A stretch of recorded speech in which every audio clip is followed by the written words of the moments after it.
Hello everybody, welcome to another Ace Attorney trilogy video.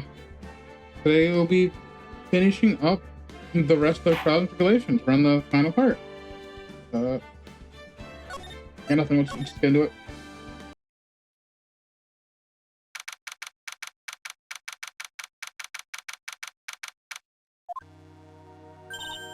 Good morning. Oh, are you by yourself? Morning, Pearls.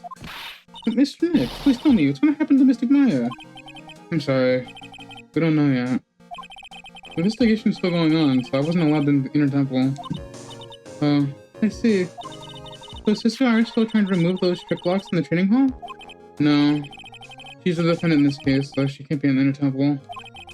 She's required to be here in court. Then how come she's not here in the defendant lobby?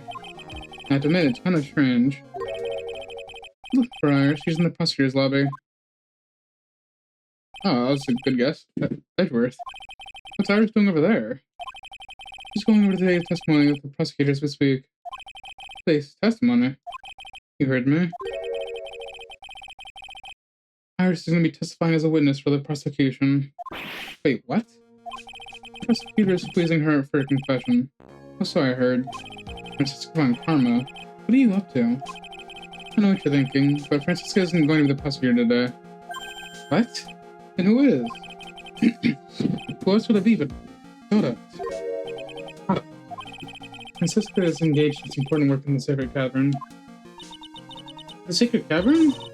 Don't mean she's... Exactly. She's been out there all night, trying to remove those frick locks. With the head nun's assistance, naturally. He asked me if the last lot should be taken care of in about 3 hours. Hope everything continues to go smoothly and we receive some good news soon. Yeah. Thanks, Edgeworth. Prosecutor got out and intends to nail this case shut today. I'm prepared to fight like there's no tomorrow. You don't have to tell me that. Touche. I already see it in your eyes. You're not the same fever-ridden, frantic maniac you were yesterday. It's strange. From what I hear, I decided today was the end of all this. Almost immediately after I made that decision, I found myself getting stronger. Interesting. Maybe you've passed your cold on someone else then, literally. And with that, I'll leave the rest in your capable hands, partner. Whoa! Thanks.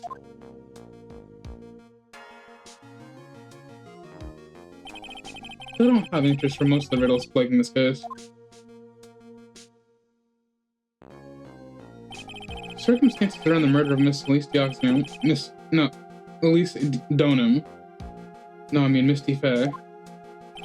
The impossible flight Larry claims to have seen.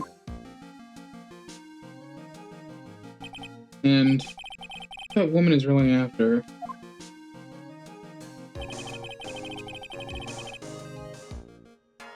We'll solve them all and bring this whole tragedy to an end.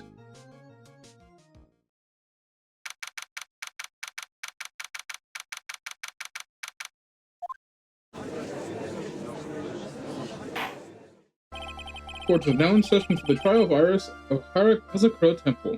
Hey, shouldn't it be your brother? Your Honor, what are you... Who, me? Well, my little brother came to visit me in my chambers earlier this morning. All of a sudden, the blink of an eye, he developed a scorching fever and fainted. Therefore, I'll be standing in for him. I see, Your Honor. So their brother, that explains a lot. My poor brother. He looked a bit pale, not to mention he said he couldn't be here.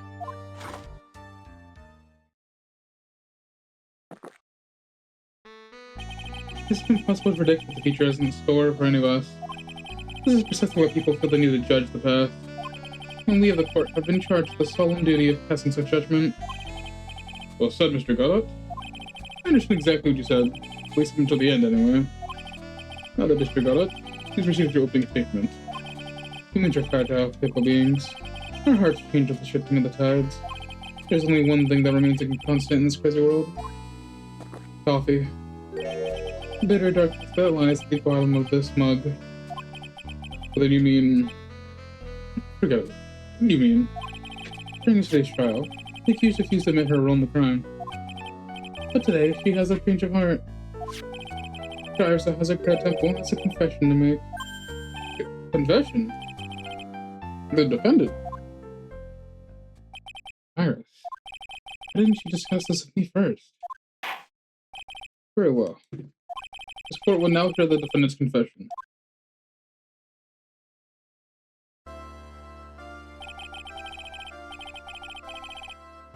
I find meeting a beautiful lady. Always ask for her name and profession. That's one of my rules. My name is Iris. I'm but a simple nun undergoing training at the Hazakura Temple. Witness, is there something you want to confess to? Yes. I first want to apologize to Mr. Wright. I can't continue lying to everyone anymore. It's alright, but what is it? Mr. Wright, I have to admit that I did play a part in this terrible incident. Are you actually confessing? Are you saying that you were one of the murderers who released Atonement? No, I'm not, Your Honor. But I dealt with the cover-up after the murder took place. After her spirit left, I took the lifeless shell of Mr. Cleese and carried it to the Hazakura Temple courtyard where it desecrated it. What? Order in the court. Order. Witness, are you saying you were an accomplice to the murder? Yes, that's correct. What? 30 minutes in the court and I'm already covered in the cold sweat. Everyone on the planet is an accomplice of something. This happens to be this case. It's murder. Isn't that right, Mr. Troy? That got out. This is the confession they were conferring about. He needs me to say this, but it looks like Iris' testimony was all a lie. Now then, little lady, don't mind. I got a question for you. Which crime were you trying to cover up by your actions? Iris is covering for someone. I'm definitely in the creek without a paddle or a life jacket. I've been at Hazakura Temple since I was a little girl. Hazakura Temple is run by one of the branch families of the current tradition. One of our missions is to protect the main family. I'm sorry, but main family? Yes, and that's why I would dirty myself, if need be, to protect her. The daughter of the master of the current channeling technique, Mystic Maya Fey. Huh?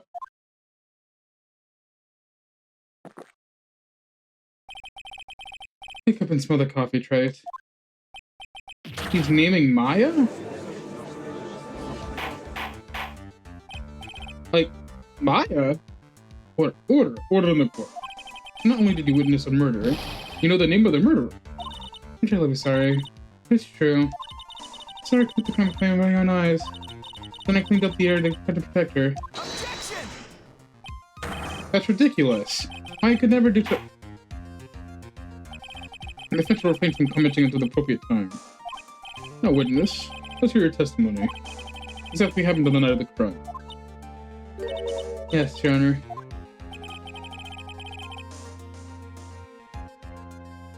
I thought I was prepared for the unexpected. I never imagined the case would end up going in this direction.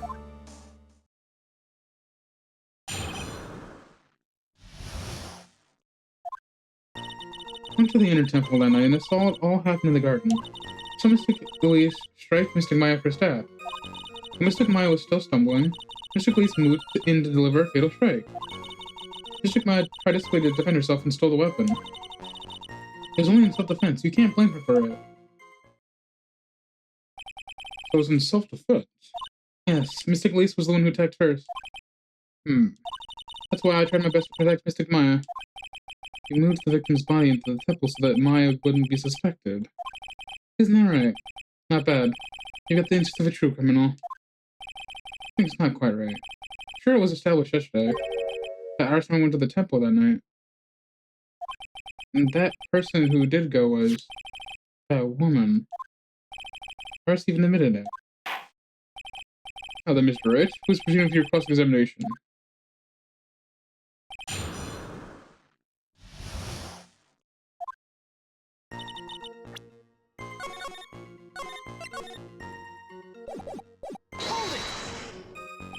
Mr. Wright, your testimony has changed quite a bit since yesterday. You said yesterday that on the night of the murder, you didn't go to the inner temple. Objection! Did she now? Bet for you, what she said yesterday doesn't mean much today. By the way, where were you when she claimed that you didn't go? I was in the image of a shooting hall. Private conversation between the two of you does not constitute testimony. How do you properly describe this heresy? Just say witness. Couldn't tell him the truth at the time. Stick Maya, she's your girlfriend, isn't she? I didn't want to be the one to break it to you that I saw her commit murder. There. You understand how difficult this is for you. Now then, let's continue the testimony. Ain't no way. Oh, Your Honor.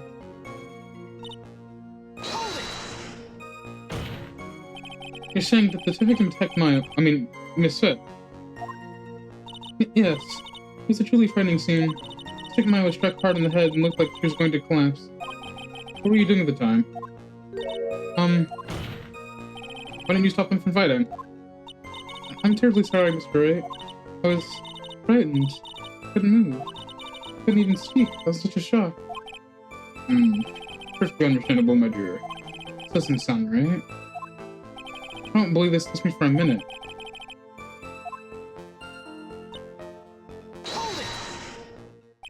She wouldn't deliver a fatal strike. Yes, I'm sure of it. She threw down her staff and reached into the rug for a weapon. Wait a minute. What was his weapon? It was some kind of dagger.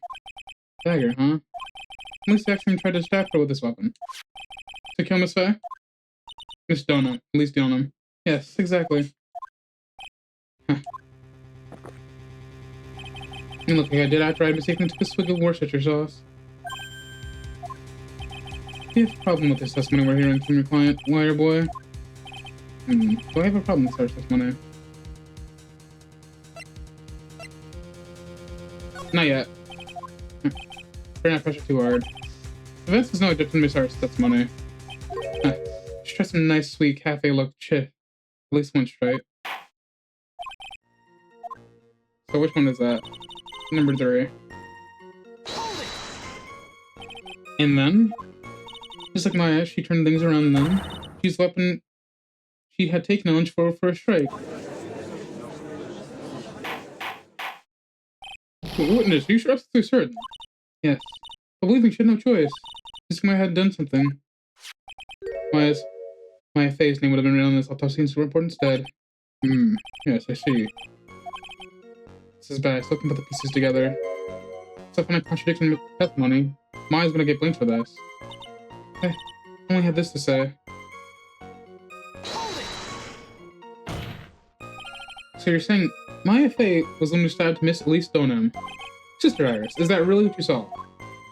Yes. Objection! This trait.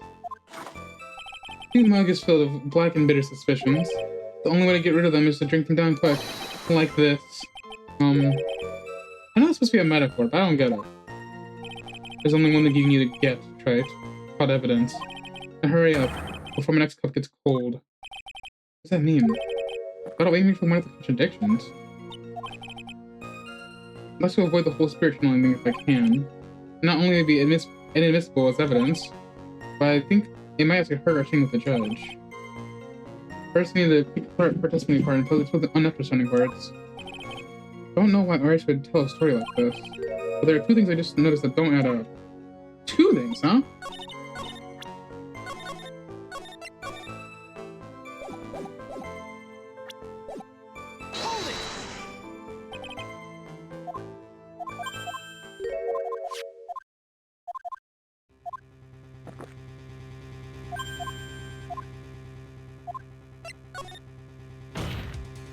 Your Honor, I have a small problem with the witness's testimony.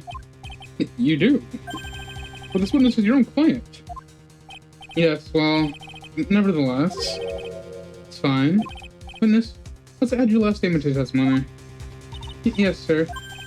Hey, wait just a moment. My job to say this. Listen, Gramps. I won't say it again. Punishment riveted by me. Okay, now let's continue. What the fuck?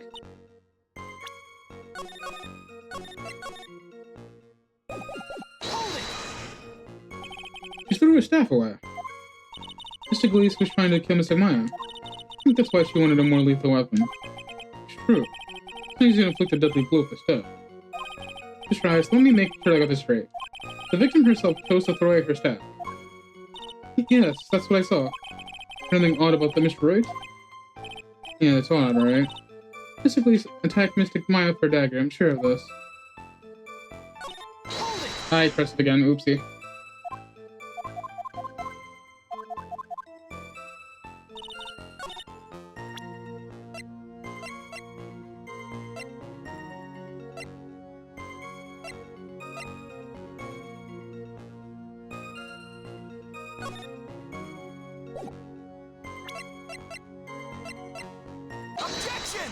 Yeah, it's only fair. It's the murder weapon, actually. Sister Iris, there's something strange about your version of events. Huh? Miss Donham throwing her staff really makes no sense at all to me. But all you can do with the staff is hit someone. Naturally, you wouldn't know this, Sister Iris, but the victim's staff had a special feature about it.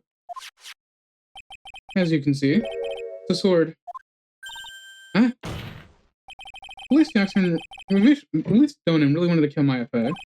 She wouldn't have needed to use a separate dagger. Now she already had a beautiful blade in her hands already. Well, Sister Iris, what do you have to say? Hi.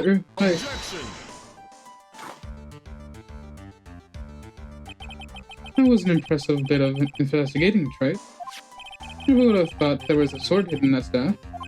But even so, how should I put this? One sword is unwieldy, and thus quite ineffective in close quarters combat.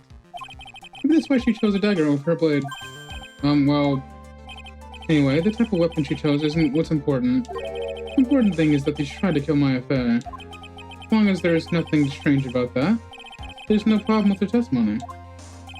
There is something strange about this whole testimony. Mr. Wright, the prosecution has a point. Very well, Your Honor. The defense will now present evidence back to its argument. Mr. Wright, I have here another piece of evidence that shows that this testimony can't be trusted. Because Miss Lisa Jackson would never attempt to take the life of Maya Faye.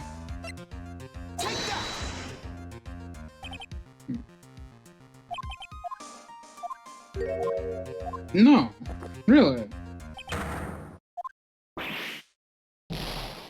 It's not that?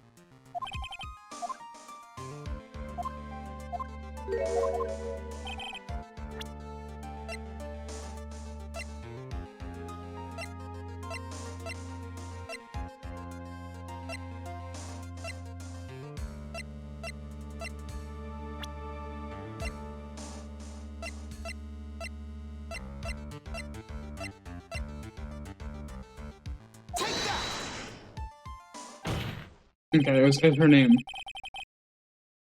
Police Donham would never have attacked Maya Faye. How can you be so sure?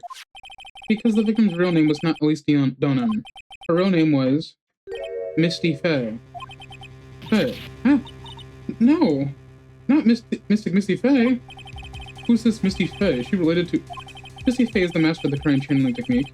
She is also the mother of Maya Faye. Are you serious? Is it really true, Mr. Wright? Was Elise Donham actually the great Mystic Misty? There's no doubt about it. Looks like Iris had no idea. I can hardly believe it. The idea that she would try to kill her only daughter, one she hadn't seen in 17 years. Perhaps the prosecution can offer some explanation as why she would do such a thing. Ugh.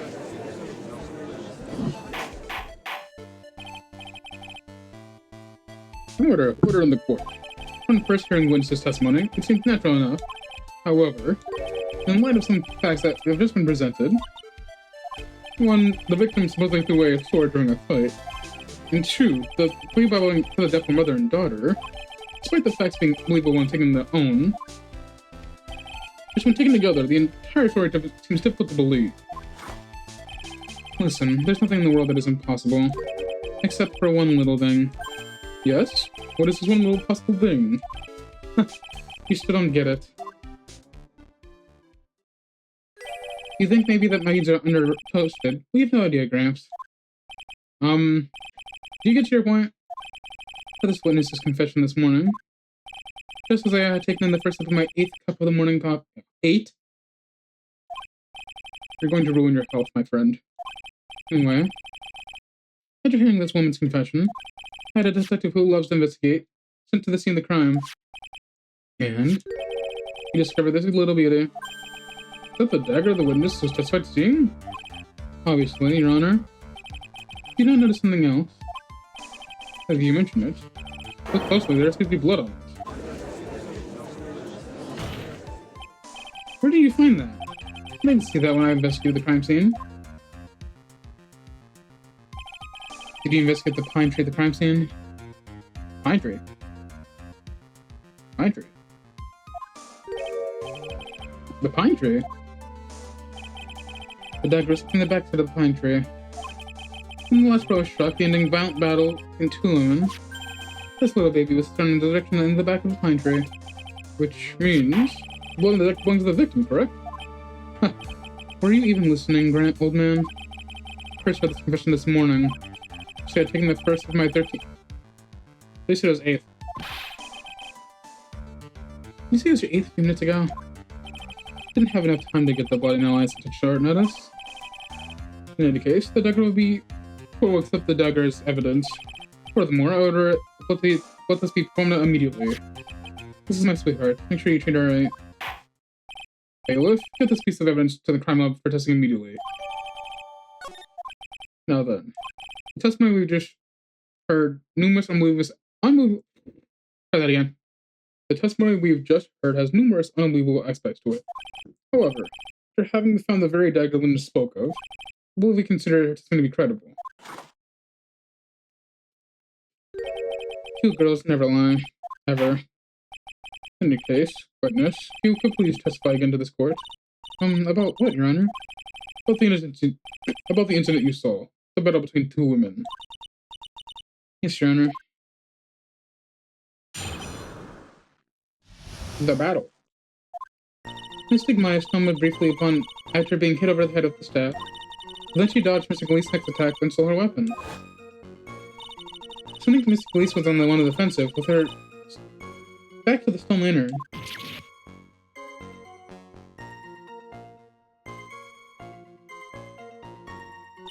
That's when Mystic Maya stabbed Mystic Elise. Mystic Elise managed to fling the knife away, but then she collapsed. It was a very heartbreaking story. I don't know if there were any bad feelings between them, but it had been 17 years since Misty's disappearance. Perhaps they simply didn't recognize each other anymore. That seems reasonable. No, it doesn't. Now, Mr. Wright, proceed with your cross-examination. She read the note.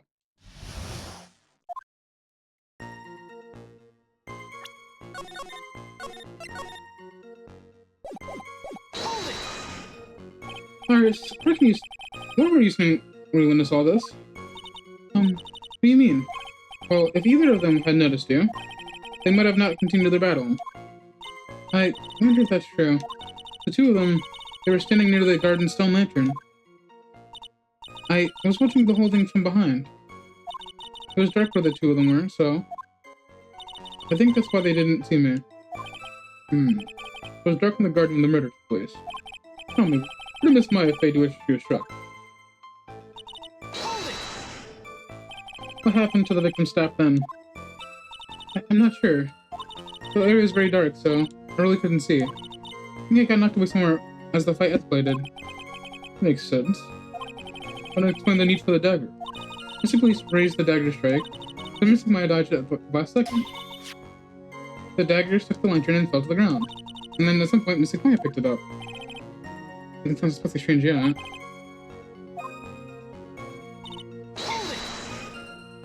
You're saying that Miss Maya Fey turned the tables on the victim? Yes. But Mystic Maya wasn't herself at the time. After all, her life was in danger. Still can't believe it. The idea of Maya cornering someone at knife point, just silly. As they say, a cornered fox is more dangerous than a jackal. I believe the correct description of a cornered fox is scared and petrified. Animal analogies have grown tiresome. Who's the one who started it? Anyway, back to Maya Fey, back the victim to the stone lantern weapon neck.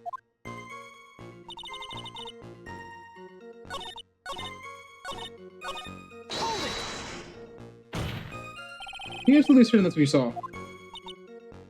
Yes, I'm almost certain. Almost. The garden was dark. I couldn't really tell who was who. What did she say? In other words, it could have been someone else entirely. Objection! You know that Maya Fey was in the inner temple that night. You know the woman that was killed was Lise Donim. Isn't it fairly obvious who attacked who? Yeah. Don't have anything to counter that yet. Hold on, witness. Please continue your testimony. Yes, Your Honor. Two of them faced each other for a moment. Then Mystic Maya rushed in straight to Mystic Elise. Then Mystic Elise doubled over and fell to the ground. Was she stabbed in the stomach then? Yes.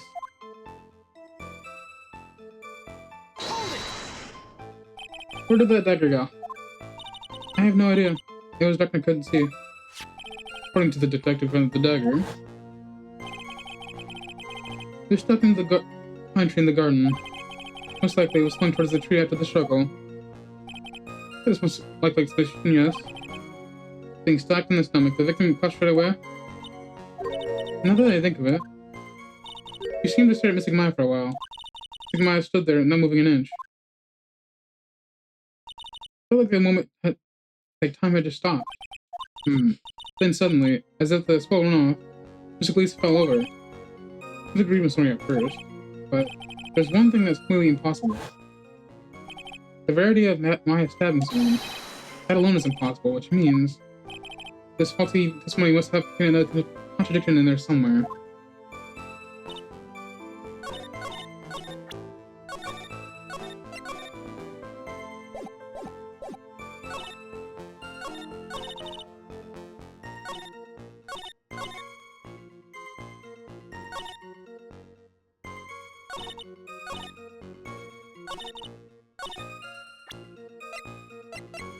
Is it...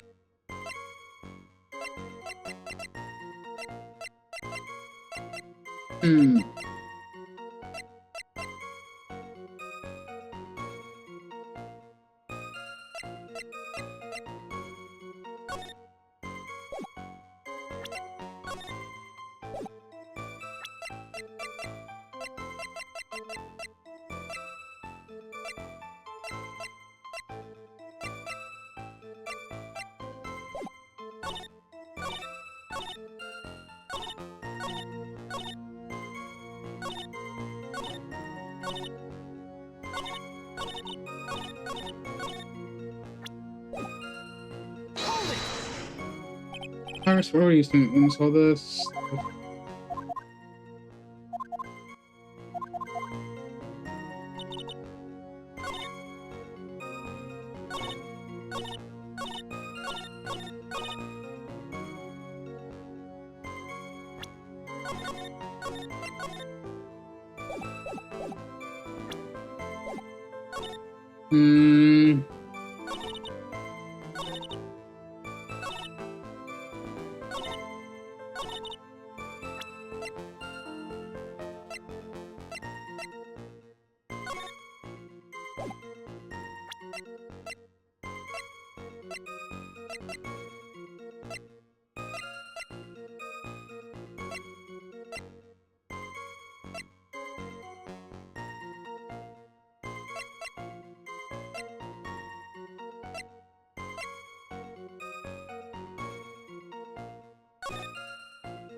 Dagger.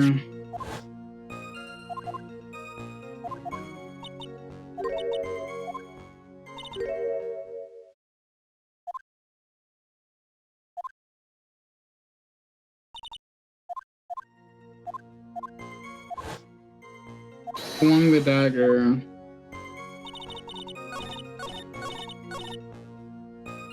Is there anything I can press this on?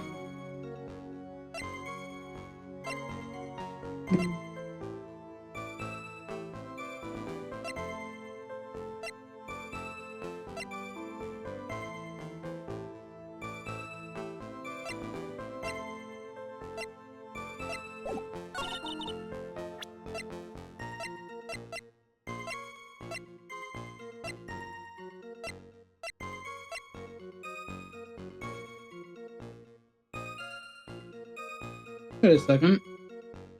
You're stabbed in the back.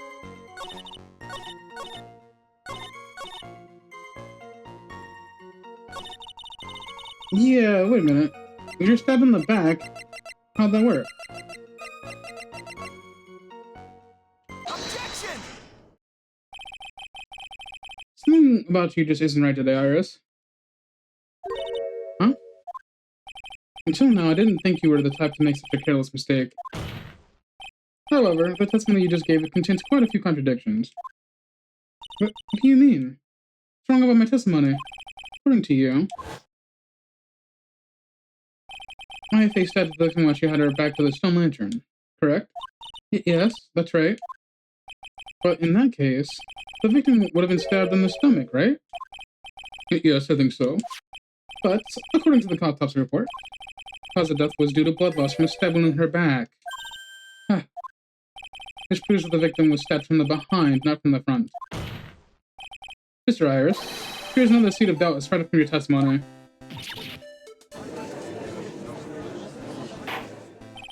What? What is the meaning of this, Mr. Wright? It's simple. People are like books. People got a front and back. You get my drift? Is that all you have to say? You can also say that darkness loves to play with the human mind. Objection! Can you please knock it off with the cheesy proverbs and logical metaphors today? The point is, too much of this testimony doesn't make any sense. Throwing away a useful staff, the people fighting and being mother and daughter, and now she falsely claims the victim was stabbed in the stomach. There are certainly some inconsistencies.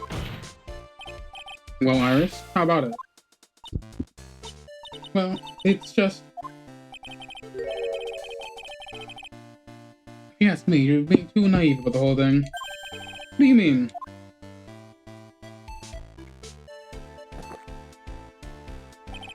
There are 253 distinct types of bitterness in coffee. And to check out each one requires total concentration and the use of all the senses. Were you really concentrating on what this witness actually said? Prosecutor Gata, explain yourself. The witness was quite unambiguous about her own ambiguities where she said that the garden was dark and she couldn't see clearly. A human needs one thing to see clearly, and that is light. Wait. By the way, did you know? Hazard Temple has a rule that when on lights, when an occult light is an inner temple training, but the stone lantern in the garden must be kept lit. I do wonder what that stone guard lantern was there for. Well, if that's true, shouldn't the witness have been able to see crime more clearly? Normally, yes, Your Honor. According to the head nun, Sister Bikini, on the night of the crime, it was impossible to light the stone lantern. Impossible? It hadn't been used in a long time, and the wick was no good. In other words, it had to have been nearly pitch black in the garden that night. There had been a faint light coming from the training hall, but that's all. Most enlightening.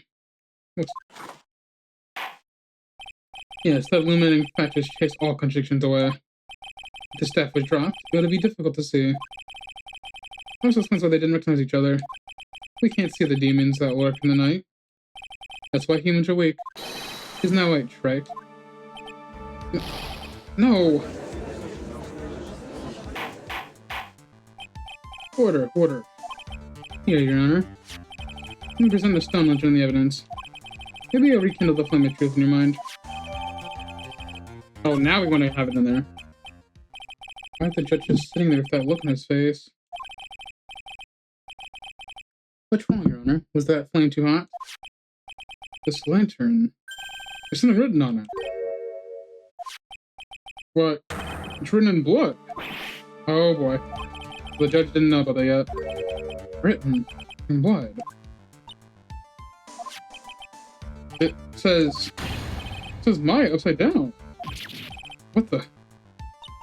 Oh yes, that's right. She's being cornered inside by Mystic Maya. She at least didn't fall down right away. She must have running on its own lantern behind her. The blood that was running out of her body. Interesting that he didn't notice that. Certainly looks that way. Objection!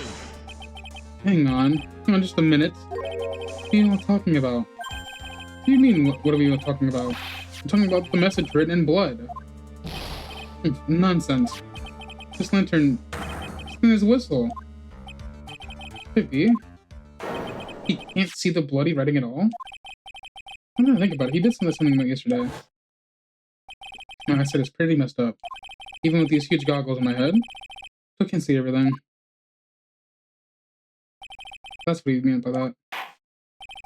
In any case, this is an obviously important clue. We now know that the crime scene was dark, and the victim scrawled this message on the stone lantern. Well, Mr. Goddard, anything further? Mr. Goddard? Okay then, let's move on. But as Lily's shaking, and somehow, I don't think it's from caffeine overdose. It has not been established that Miss Dona was killed by Maya Fett. That's just wrong. Now it's time to turn our attention to you. Yes, sir.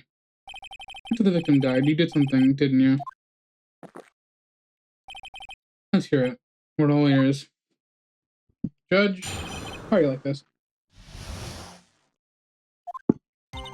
After Mystic Lease died, I caught up to Mystic Maya. I thought it was my duty to protect the future master of Friend Tradition. So I moved the body from the inner temple by myself. I dragged it from behind me all the way to Dusky Bridge. Then I used the snowmobile to carry it back to Hazakura Temple Land.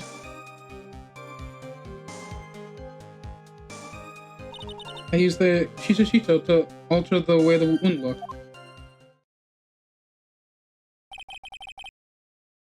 So you moved the body? Yes. I was raised at Hazakura Temple. I owe a great deal of thanks to the Fake Land. Being so, I never imagined that at least Donan was actually Misty Fae. I've committed a terrible sin. Terrible trick of fate. I believe you're looking for a twist of fate, Your Honor. I intended to return to the inner temple after taking care of the body, but you were spotted by the head nun, correct? Yes. That's why I couldn't go back. Your story makes sense, I suppose. Mr. Wright, go ahead with your cross-examination. Yes, Your Honor.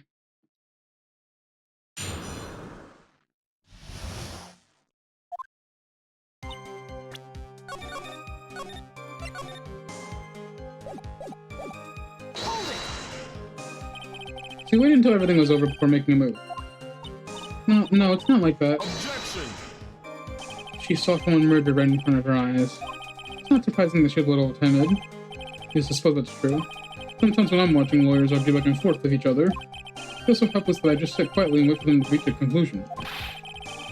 Isn't your job as the judge to mediate the argument? It wasn't until Mystic Maya saw me that it finally dawned on her what she had done.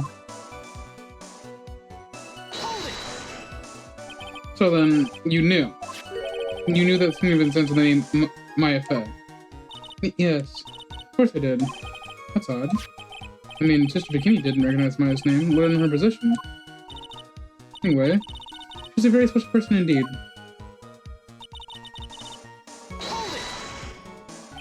Why did you do that?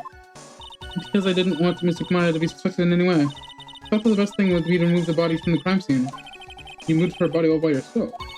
Yes, I did. It would have been impossible if it wasn't for the snow. The snow, huh?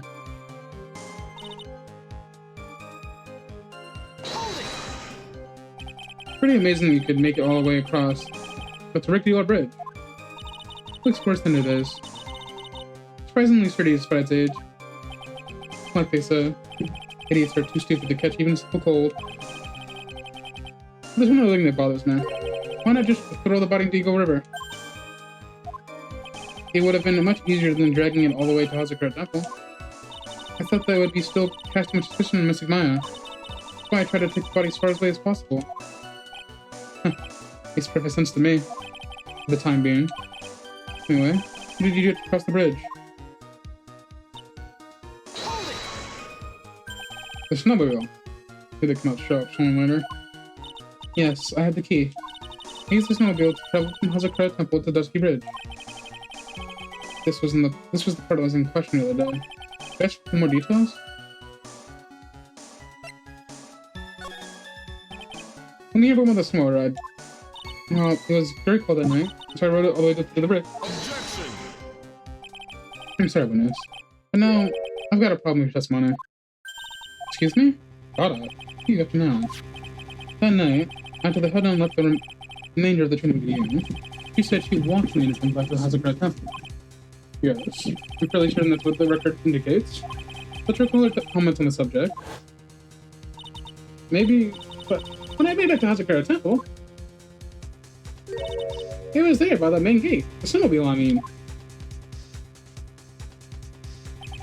The snowmobile was in the front of the main gate. This is one of those contradictions, wouldn't you say? Goda? Order. Mr. Goda. Why are you putting out the contradictions in witness's testimony? Let's just say I like things to be neat and tidy, okay?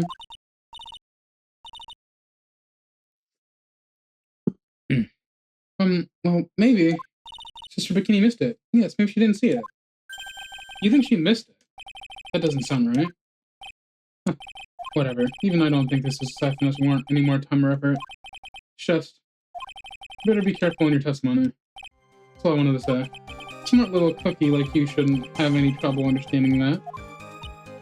Yes, sir. What was all that about? What about want to give me a hint? Well then, let's continue with the testimony.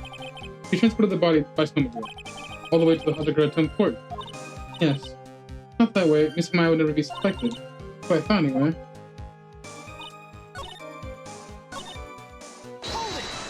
I don't think so.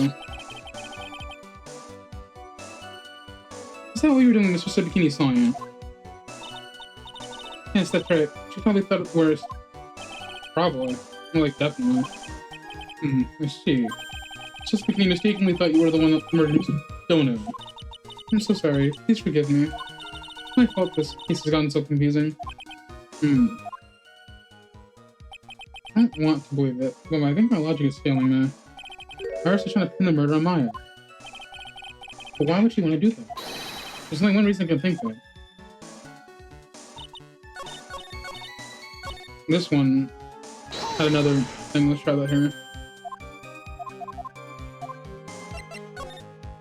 If you really did move her by snowmobile, then there should be tracks left in the snow, right? Well, yes, naturally you would expect tracks. This picture was presented as yesterday's child. Are these the tracks on that ride? Yeah, I think they are. But I only see one set of tracks here. I don't see what's so strange about that. Snow was still falling when I left Hazakura Temple. I see. Snow was still falling, huh? And when the murder took place, it already stopped. Well, there's such fresh-looking tracks. How about it, Mr. Wright? What do you think about this testimony? It's very important.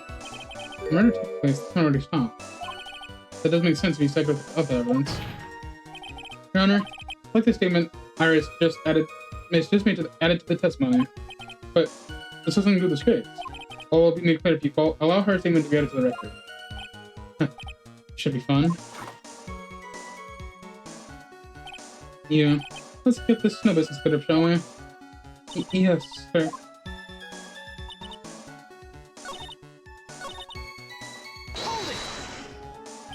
There have been a lot of contradicting your testimony so far. This time, are you sure it's all true? Yes, I am. When the murder happened, the snow had already stopped. According to you, that's why the snowmobile tracks had so clear. Right. I'm certain of it. I think I've tracked her this time. Let's see how you think. Snow, huh? What's going on here? I never really had stuff to come the murder. I mean, there's a bigger hole in your story than that movie of the Great Revelation.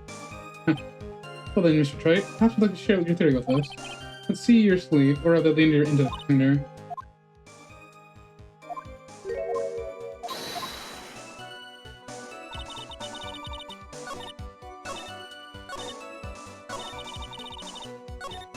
So the murder had already stopped, right?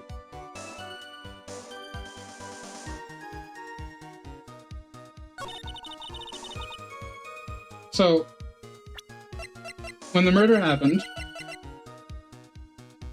around 10-11, we already knew from earlier comments in the story that it was towards the tail end of 11. With this right here, says lightning was striking, and around the time the murder did take place, the fire had started.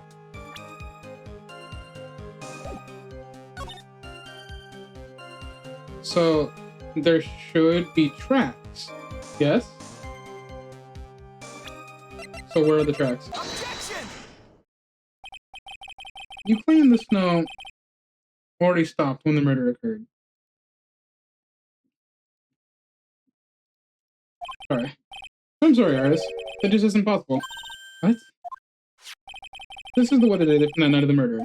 According to this, the snow didn't stop until 10:50 p.m. You couldn't have crossed the West Bridge at that time. Why do you say that? Because 5 minutes before the snow stopped, Pesky Bridge was struck by lightning and had caught on fire. What did you say? The bridge, it was on fire? You don't mean to say you didn't know about it. It's because of that lightning strike that the bridge burned down. What? But it can't be. It can't be. Looks like you still haven't figured it out. No matter how hard you try to deceive or conceal the truth, you can't pull the wool over the eyes of a real defense attorney. No. Because you weren't even there. Order. The bridge was already on fire when the incident took place. That's right. The inner temple was already totally cut off from the outside world. There's no way you could have crossed the bridge. Body or no body. Witness, even my patience has its limits. Any further lying and I will find you in contempt of court. Even anything safe for yourself. Objection! The only person here that is truly contemptible is you. Old man. Me? How dare you? Whether this witness lied or not doesn't mean squat right now. Squat? The important thing now is to find out the truth. Isn't that right? Yes, of course, but whether it was snowing or not snowing, whether the bridge was burning or not, there are two facts that can't be disputed. First, the body of Elise Maxim was discovered in the Hazard courtyard. And second, the head nun, Sister Bikini. Witness Irish testified Elise Dunham's body. He makes a good point, on both accounts. But that's right, I'm not lying. Who are you claiming this time? I wasn't myself that night, and my memory is still somewhat hazy. Objection! You have stood at that witness stand and testified this entire time. Are you telling us now that your memory of that night is hazy? Objection! There's only human to err. You're so perfect, right? Then maybe explain this to the court. But what is it? When the murder happened, the bridge had already burnt down. But somehow the body traveled across the bridge and was found in the temple courtyard. Perhaps you have some kind of perfect explanation for this little magic trick. Well, not exactly, no. I know that there must be some other way she got across that burnt out bridge. Unless you can somehow demonstrate it, we'll never know the truth. It's like the defense is not prepared to offer a suitable explanation. See what I mean? In other words, you're in no position to suggest this lady's testimony isn't the truth. Ah! Alright then, witness, let's hear your testimony once more. Oh, what, Your Honor? You've admitted you removed the victim's body. Nevertheless, your prior testimony contained a rather large inconsistency. Please add an explanation for that to your testimony. Yes, Your Honor. Must be your final testimony? We're still going on with this? Moving the body. Other than walking over the bridge, there's no way to move the body. So I must have just gotten confused, I guess. Was the snow still falling or had I stopped? Does it really matter that much? Or are you saying that there was a way to cross a burning bridge? Just a matter of understanding, I see. This is a photo of this bridge after it burned down from the lightning blast. It was taken on the morning of the incident.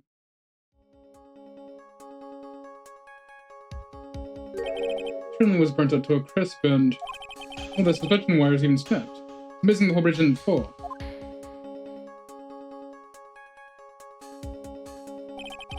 Surely it would be impossible to carry a corpse across a bridge in this condition. Once I do something to discredit this testimony, it cannot be deemed as the truth. Now I will be accused of murder. Right, I'm only gonna say this one more time. There's only human error, and only humans can spot the errors of our ways. The more sense he makes, the less sense he makes. What? What does it mean? Alright, Mr. Wright, please begin your final cross-examination.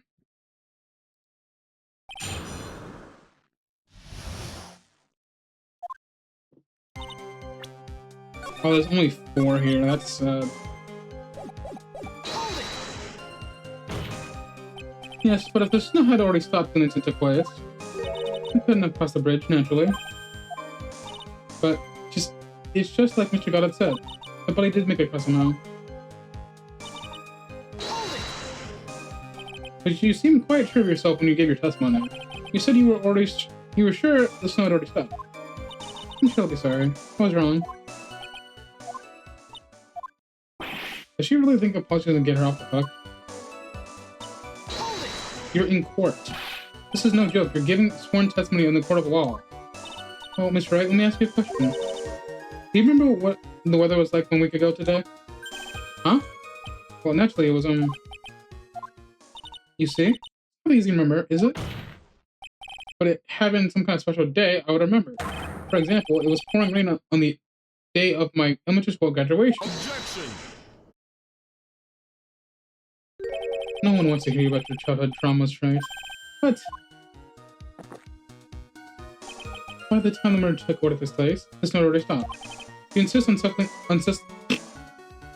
on obsessing over that one statement. Let's see proof. Show us some evidence that the body smelled across the bridge while it was on fire. Well, I don't see why there couldn't be a way across. That's right. Don't you think that this sounds a bit silly? A dead body crossing a burning bridge. Can anyone actually witness such a thing? Fuck off. Ha! If there was, I don't think you'd call someone a good witness. After all, a dream isn't the same as actually seeing something. How do you transport a body across a burning bridge? Even I don't know the exact answer. It's okay. Start by examining all of my evidence and see what it takes me. I gotta be like a shark. If I don't keep moving, I'm good as dead.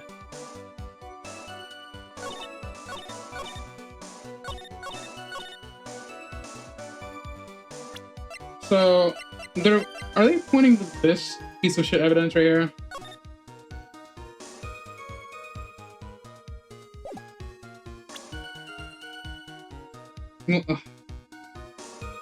They're like, if somebody saw it, yeah, I know somebody who did. Objection! What do you mean this is the answer? The body flying over a burning bridge. I wouldn't exactly rule that as a possibility. What? Huh. You're saying it's impossible. Don't make me laugh. The only thing that's possible about your claim is that it's been pulled out of thin air. I don't know about that. In any case, we have a witness who did see that happen. Rich. Who is it? Who is this witness? Can't chicken out here. I gotta keep attacking. Go, go, go. This Elise Stoneham's brilliant and highly gifted apprentice. Maurice Stoneham. Brilliant. Highly gifted apprentice. Remember what he said in his testimony? That night he was at the Mountain Shack, Heavenly Hall. And that's when he witnessed the event. I think you've all seen this sketch before. Exactly wrong what he witnessed that night. Are you serious? It's not April Fool's Day, is it? Mr. Wright, you're seriously claiming this victim flew through the air. You're using this pathetic scribble to support your argument. Uh-oh. It just looks like he's about to blow a gasket. Well, that's right. There's nowhere for you to hide now. Other than looking like it was drawn by a 6-year-old. Does this sketch prove anything? Yes, I'm pretty sure it does, and I'm going to prove it. Listen, I know your trick.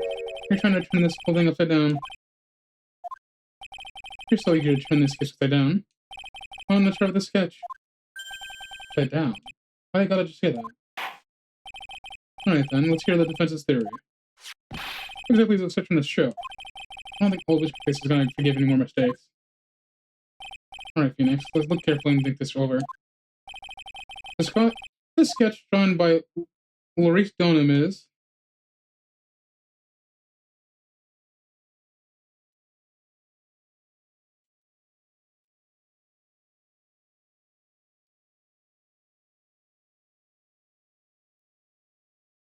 Something is bothering me.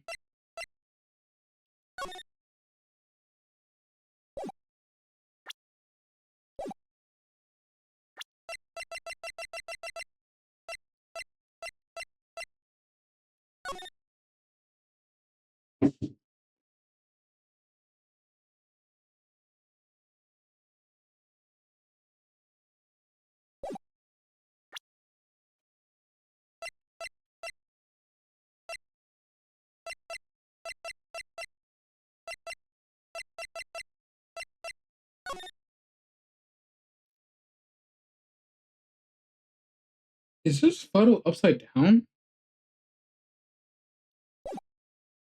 Is that why they keep saying upside down?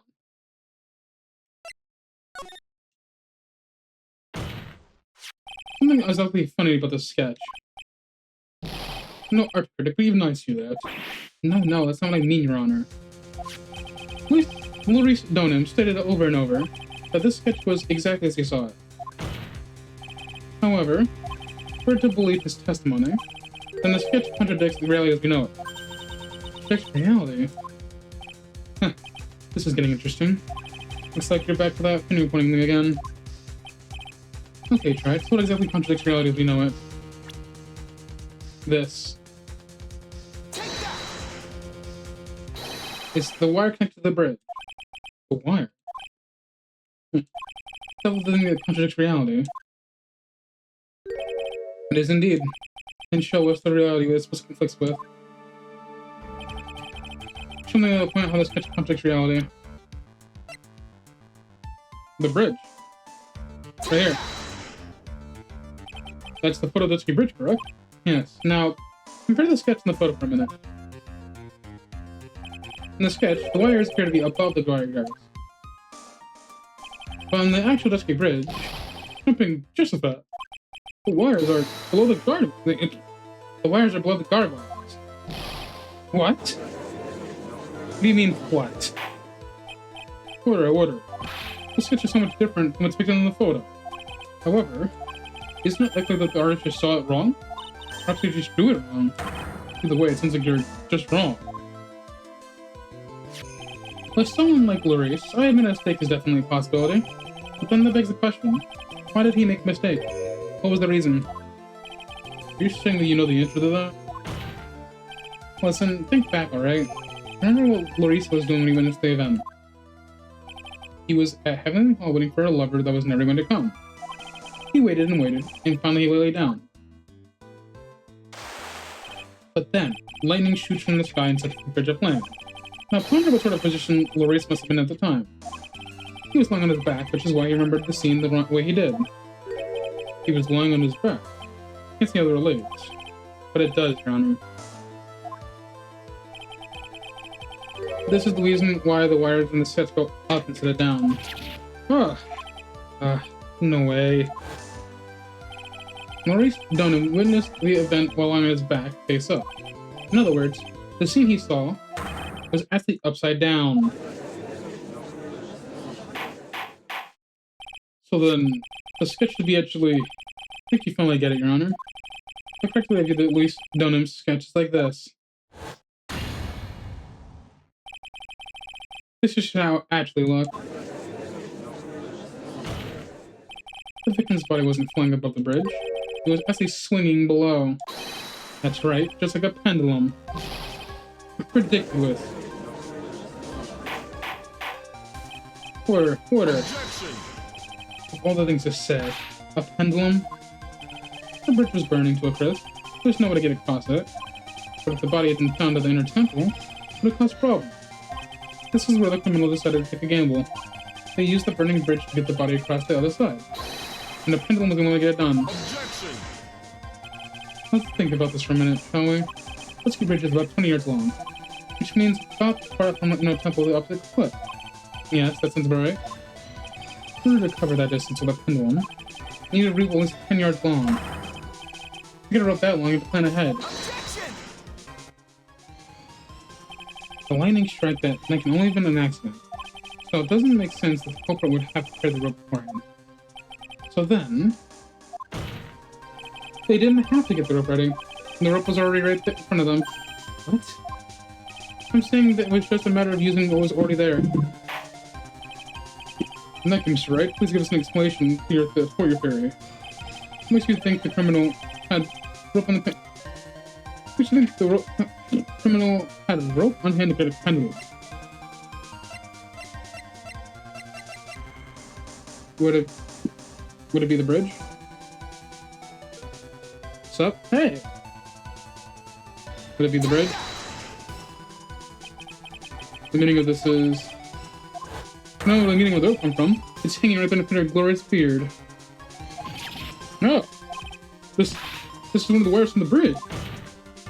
When the lightning struck the bridge and set it on fire, one of the suspension ridders came loose from its anchor. The criminal didn't have any time to waste, so they tied the wire around the loose connection's body. Dunham's body.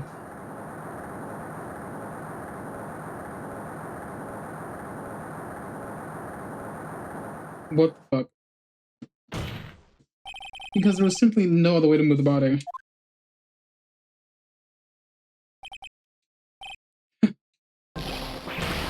Bro?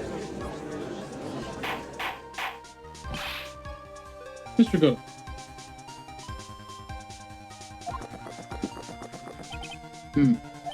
Seems Mr. Goda is more focused on his topic than answering my question. Seems the odds of rope being readily available are very high. So I suppose that's not an impossibility after all. Objection! It's impossible. It's not the question we need to ask. There's only one question. Did that really happen? Right, I wonder if you can prove that what happened to us. Give any actual body evidence the body was swung up like a pendulum.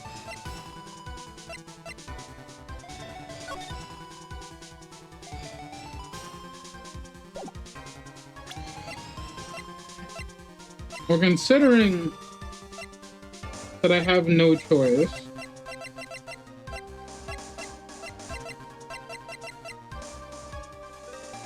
there's an ad break, so I'm gonna hold off.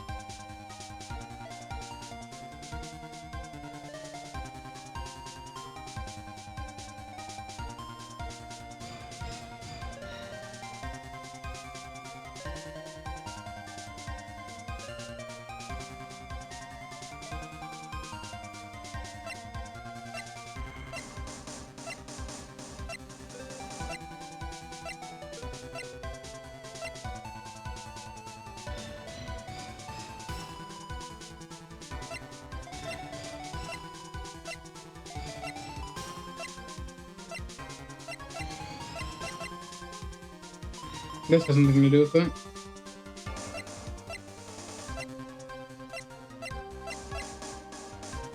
Body feet. Rope needing 10 feet. Body fell 10 feet after death. They're not gonna tell me that this was the food, right?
Alright, Adder over, welcome back.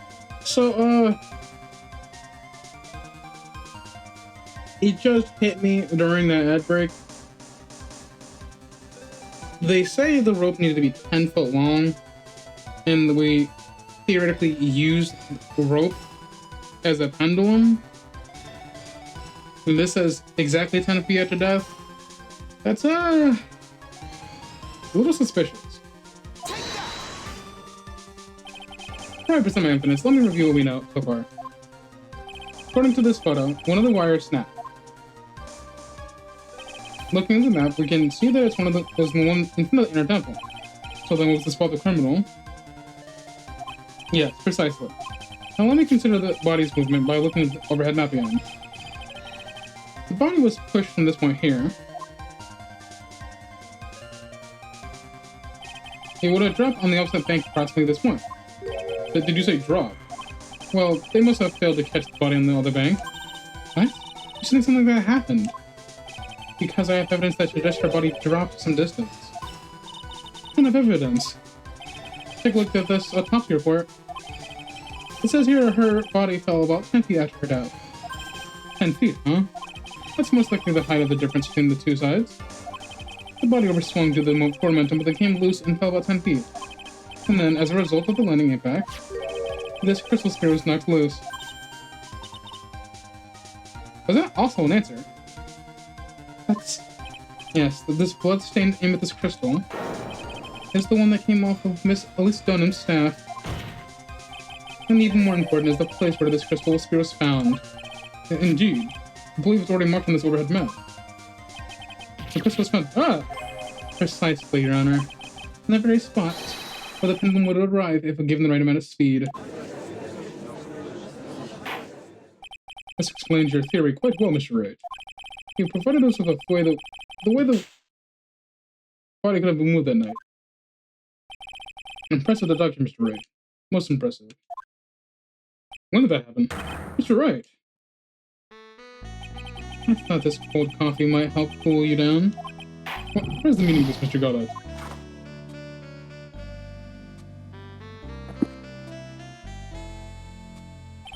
That was dark and bitter guess you made, right?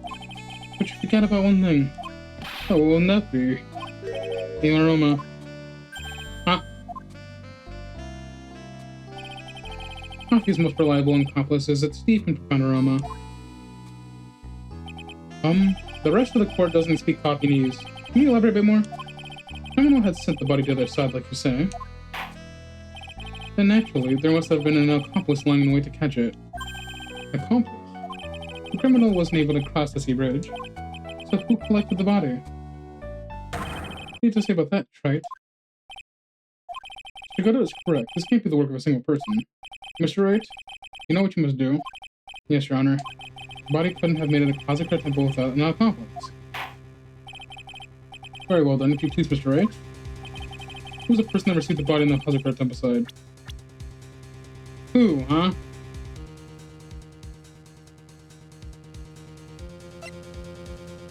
Who, huh?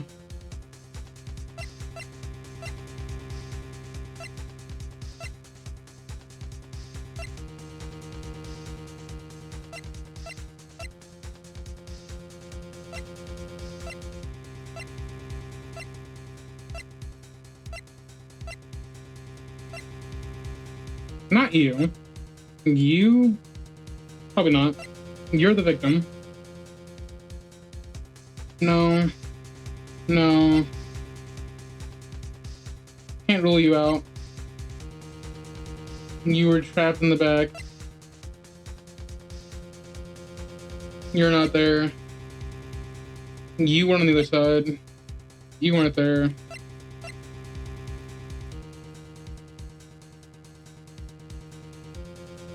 It wouldn't be, wouldn't it? I mean, we know that someone attempted to summon her.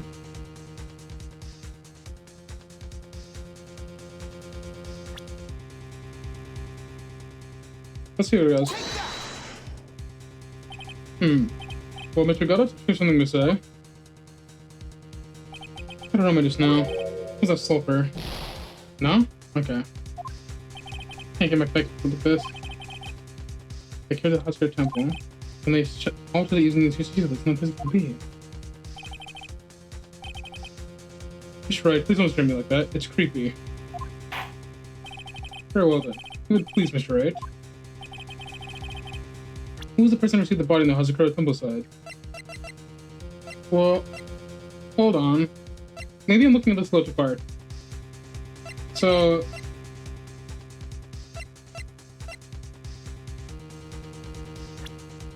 Bikini is adamant that she saw Iris at the temple. So maybe it was Iris.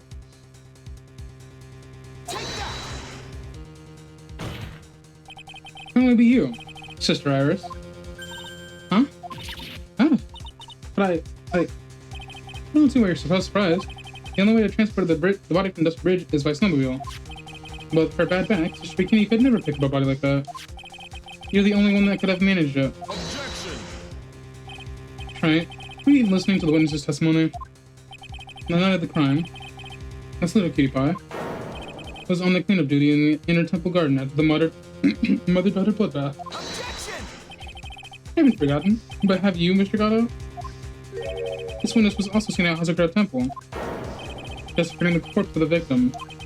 Strange indeed, almost as if on the night, the defendant was in two different places at the same time. Sister Iris, let me ask you something. Why didn't you mention it when you first gave your testimony? Mention what? The pendulum, of course. Using the sketch drawn by the eyewitness. I haven't established how the body was moved using the burnt-out bridge, which means now a fact of the card is something you should already have known. No, I had no idea. I didn't know anything about a pendulum. But the body couldn't have been passed along to the other side without your help. So you should have known about it. In fact, it would have been impossible for you to have been clueless about this whole thing. Unless you're not really Irish to begin with. Excuse me? That's where we're going with this? What? How can you say that, Mr. Ray? What kind of nonsense is this? You're saying that this isn't Iris of Hazakura Temple? Objection! Are you serious, Trace? You mean this woman is... Are we saying... Are we saying that this is Dahlia right now? No. Wait. That's exactly what I was just claiming. But Iris has no spiritual power. Well, it says doesn't seem. So I could be hiding it. Hold on now. There's no one besides Iris that could have received the corpse that night. Now I get it. Now I know why I've been sick in my stomach this whole trial. Why her whole demeanor suddenly changed so suddenly from yesterday. Why she's trying to pin this murder on Maya. Woman standing here at the window stand. Her real name is... You foul demon. Never thought I had to utter your name again, let alone see you. It's been a long time, Dahlia Hawthorne. Hawthorne? Sister Iris had a twin sister. And you're looking at her, Miss Dahlia Hawthorne.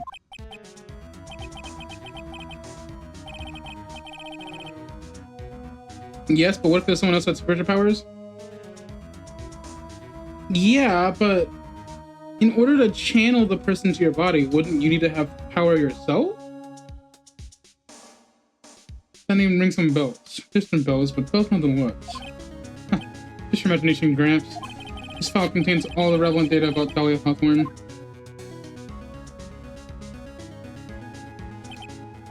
Oh yes, I remember now. That case 5 years ago. My name is Dahlia Hawthorne. I just want to say it's an honor for me to be here in your noble presence. The honor is all mine. Oh, the honor is all mine. But according to this, Dahlia Hawthorne was already dead. It says her execution was carried out last month.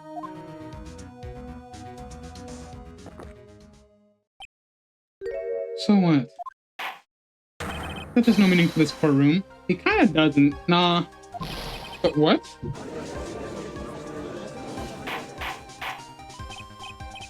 Order. Wait a moment. How can you... My sister, she's already dead. What kind of... Objection! You of all people should already understand. After all, the blood of the master of the current channeling technique flows within that body. The current channeling technique? Now where have I heard that? That's right, you're not Dahlia Hawthorne herself. You're the spirit of Dahlia, currently having the body of the spirit. Munchlax.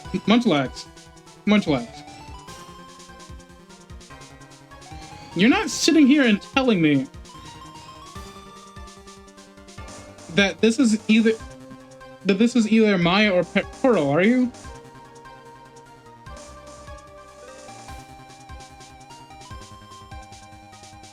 Those are the only two people who have powers left. But wait, no. We saw Pearl.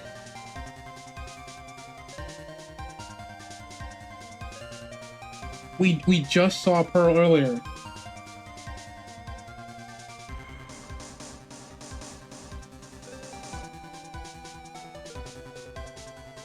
If someone has there's only 3 people who have powers that we've seen. One of them is dead, one of them was with us, and one of them is missing.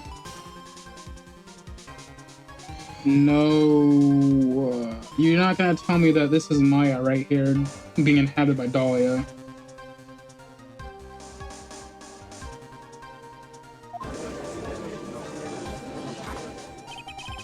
This is an exciting story. Exciting, but not quite impossible. You're asking us to buy that Dahlia Hawthorne just happened to be channeled by someone on the very night of the murder to the temple where her twin sister Iris was. Well, if you're going to put it things that way, then yes. Objection! I'm supposed to believe that something like that just happens? Objection! Naturally, it's no coincidence. The whole thing was part of a plan from the very beginning. It's all written here in these instructions. Huh, what's that? These instructions were written by your mother, Morgan Fay. And part of the plan called for Dahlia Hawthorne to be channeled. That night, there were 2 irises at Hazakura Temple. 2 of them. Even the time of channeling was planned out. As soon as you heard the lights out bell, in other words, 10 p.m. However, Iris has been seen before dinner time. That means the Iris that was at dinner time was the real Iris. And the Iris who gave me this foot in the main hall was also the real Iris. Meaning the Iris that's the speaking you saw at the inner temple was someone dressed as her, namely, one Dahlia Hawthorne. Objection! You even know what you're saying, right? This whole channeling the spirit of Dahlia Hawthorne business. Yes, it's true that you found the plans to talk about it. However, there's one thing that's perfectly clear. The witness currently standing in the witness stand is the real Iris. What?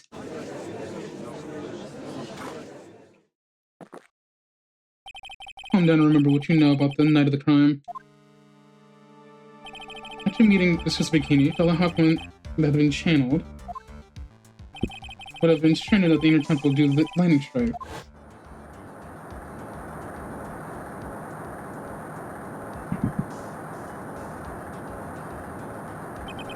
It was later that the body was moved by the pendulum. That's right. Naturally, that would mean that the Iris that received the body was the real Iris. Are you with me so far? Yes. After being notified of what happened, the police came to Hazakura Temple's main hall. Later, they found Iris in a room and arrested her. And ever since, she's been under police supervision at the detention center. Yes, I suppose. Can't deny her that. Phew, thank goodness. Looks like he's finally convinced. But something still seems off, way off. I'm not convinced that the Iris here is the same one from the other night. Huh. Suppose you're about to say something really ridiculous.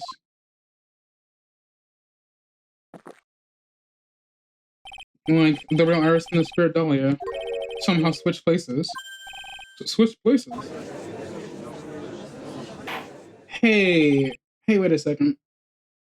To be perfectly honest, there are shows quite a few things I don't understand, but I do know that unless we confirm the witness's identity, we can't continue this trial. Iris doesn't have spiritual power needed to channel Dahlia, which means they must have switched places somewhere.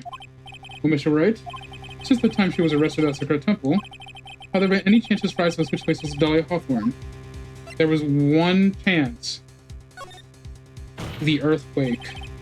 Your Honor, I think there might have been one chance. Oh, explain yourself. Yesterday, for a few minutes, Iris's whereabouts were unknown. Unknown? What do you mean? What I mean is, there was a span time in which Iris was able to move about freely, unsupervised. Well, who was it? Who would have given a murderer suspect time to move freely like that? I'm sorry. I know you didn't mean to. It wasn't your fault. The person who gave Iris the chance to move freely about was... I'm sorry, Miles. This is Mr. Edgeworth, isn't it? Your Honor, there was a fairly large earthquake yesterday, was there not? An earthquake? Earthquake? Oh my goodness! The inner temple! It's trying to compromise. Why is she like so fucking stoic, bro? I don't like that face. How could I have? She fled. She escaped. We went to the inner temple right away. And that's true, Iris was already there. However, they had already switched places by that point in time. When I arrived at the training hall, I was met by none other than Dahlia Hawthorne. Ooh, does that mean Dahlia even said that she hated Phoenix? That's crazy. It's quite enough already, Mr. Wright. Now see here. No judge in his right mind would consider the idea of a spirit killing it. Be quiet. It's been a long time, Mr. Judge. That voice. Guess I'll have to ask again. When I'm meeting a beautiful lady, always ask for her name and profession. It's one of my rules. That's her fucking theme, bro. Dahlia Hawthorne? In my current profession, permanently retired. Huh. So you're not going to bother hiding your identity anymore, huh? Why should I? After all, I'm dead. There's really nothing you can do to punish me. What is going on here? Dahlia Hawthorne. I never thought we'd meet again. Never thought we'd meet like this. But this time, I'll end it. For her and for myself.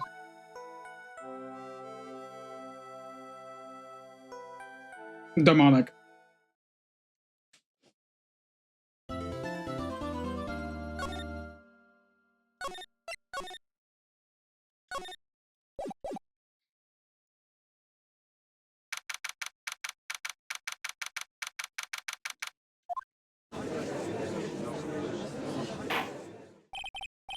Final trial part 2. Yes, sir. Now then, let's continue where we left off, shall we?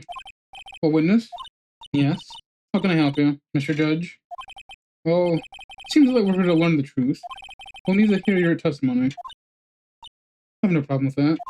But when you've seen what I have, sometimes the truth is better left unknown. In any case, let's hear your testimony. Tell us about the plan that was carried out that night.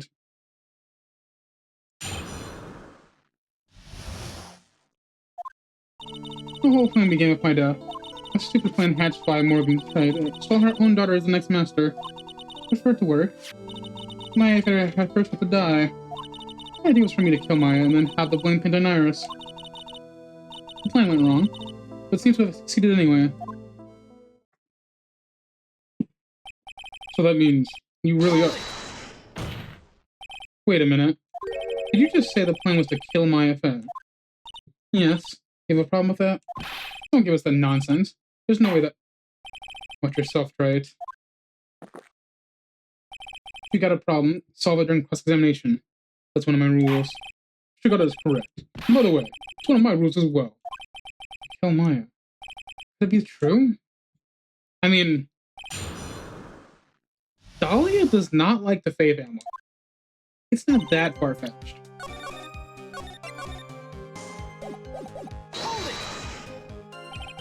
You were executed last month, correct? Yes, I was hanged. It wasn't exactly pleasant. How did you manage to discuss the plan? When did you talk with Morgan Fay? Last year, she was transferred to the same detention center as me. Since I was on death row and she was my mother, it was actually pretty easy to meet with her. I see. Doesn't even discuss her plan. Ha! You crazy. First, that woman was planning to kill me as well. Even though I'm her own daughter. all to make Pearl pay the master current. It's a cold, twisted woman. She thought she could finally regain her lost honor. The honor she lost when sharing her sister, Misty, took her place as the master. Ever since that day, she's been working on this plan. A plan, huh? Fucking Morgan, dude. Talking about Pearl Pay, is that correct? Yes, though at first she had high hopes for the two of us. You and your twin sister, Iris. That's correct. Fortunately, neither of us had much spiritual power. That's why we were abandoned by her, all along with her father. Abandoned? The only person I ever cared about in my life was myself. My sister was a nuisance, so I convinced my father to leave her in an old temple. You mean Iris? Yes, my father remarried a woman who also had a daughter. The less children you have, the more money there's to go around, right? On top of that, my father had no interest in children in general. The really horrible one was that woman. That bitter, vengeful woman. It was her stubbornness that gave birth to that child, Pearl Fey. She was born with an abundance of spiritual power. Unfortunately for her, Morgan Fey heaped all of her broken hopes and dreams on that poor child's back. All because of her pathetic dreams of having bloodline become the main family. Yeah? Maya would have to die, but why? For our bloodline to succeed the main family, thus making Pearl the new master, the remaining descendants of the current master had to be taken care of. Objection! But Pearls would never agree to a plan like that. She adores Maya. How sad. You still don't get it, do you? What Pearl wanted had nothing to do with it.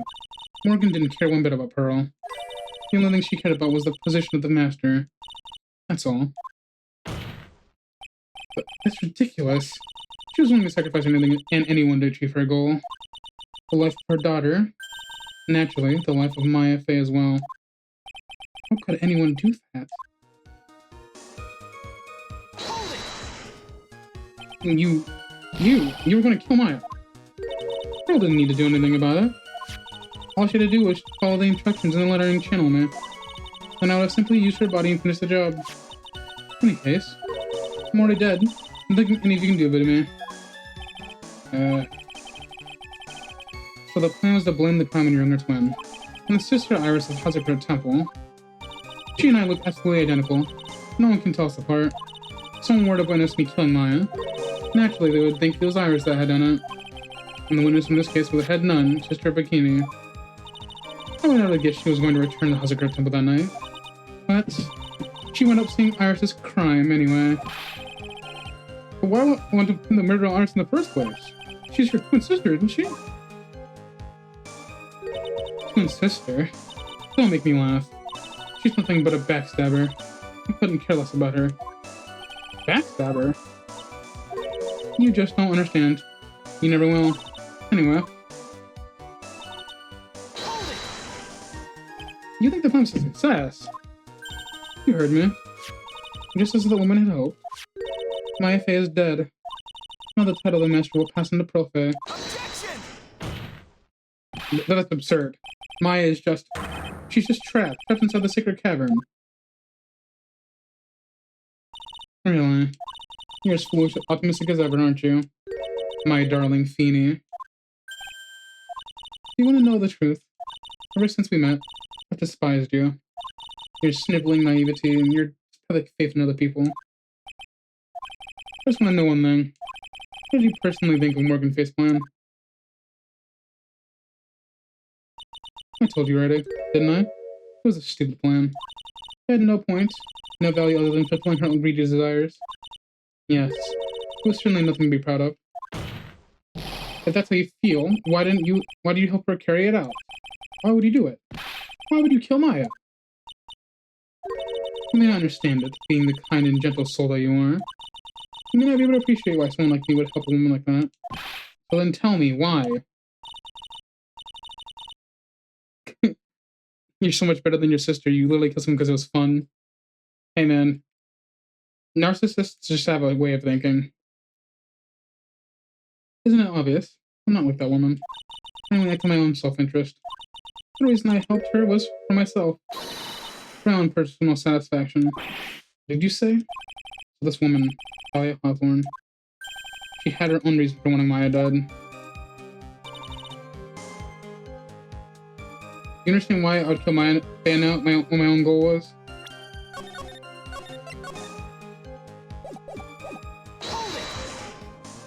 Obviously, it's because you were helping Morgan Fay. Helping? Don't make me laugh. From the day I was born to the day I died, I never helped anyone. I looked for myself, and in the end, I died for myself. So it was obvious. So she wasn't actually cooperating with Morgan. She was just using Morgan to accomplish her plan. She was just using Morgan and her plan to accomplish her own goal. All I wanted to do was kill Maya Fey. That was the only way I can think of get revenge. Revenge? I have no choice but to present that piece of evidence. Can't believe it. She meant to kill Maya. Gotta keep a cool head, and get information out of her. It's the only way to understand this plan and what after all. That piece of evidence, huh?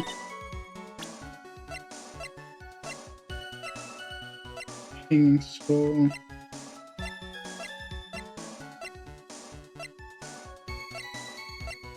Is it the talisman?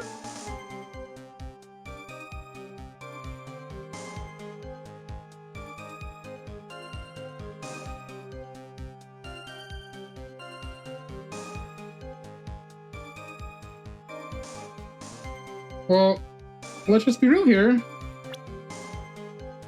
She has a raging anger for Mia Fey. Her first trial was Mia Fey. She got away with it. Her second trial was Mia Fey. Again, and this got her sent on death row. On top of the whole Fey family shenanigans, but Mia Fey is dead. So if you want to get revenge on Mia, what better way than to kill her sister? Objection! Could it be that your actual goal had nothing to do with Mia Fey itself? As I said, none of you have the power to punish me anymore. I'm already dead. I have the same problem, you see. You can't punish the dead. You can't take revenge against them either. I wanted to take revenge on someone. I was sentenced to die because of that woman. Mia Fey. Somehow this was it. I wanted to send her a message. It was at her hands that I suffered my first humiliation. I wanted to hurt her for the same pain that she made me feel. Sadly, when I realized her revenge was impossible, I gave up. And the reason it was impossible was it perhaps because of Mia Fey had already died? Yes, and I realized there's only one way to take revenge against the dead. And how do you do that? Even when the body dies, its spirit, the ego, it lives on forever. I wanted to take that away from the person that Mia Fey loved most. I wanted to kill her with my own hands. That would be the one and only way I can take my revenge against Mia Fey. That was the reason I helped out with that woman's plans. Just for that, I thought you'd kill Maya. Your goal's no different from that of Morgan Fey. As they say, the apple doesn't fall far from the tree. God, I hope Pearl doesn't end like this. What a cruel plan. Cruel, cold, and heartless. Don't waste your time preaching to the dead. I've already told you, there's not a thing you can do to me. At night. At about 9:30 p.m., I materialized into this world. Quickly pinned my hair up, and put on a demon-warding hood. Then I picked up the staff that was by my side, and left Hazakura Temple. So, it was Elise Donin who channeled her after all. Every day was head and I never noticed a thing. She left Maya Fey at the inner temple, and wobbled back, clutching her poor old back. What did you do then? That kid was easier to handle than I had hoped. I caught up with her in the sun of the stone lantern, and I took out the dagger I got from the storeroom and...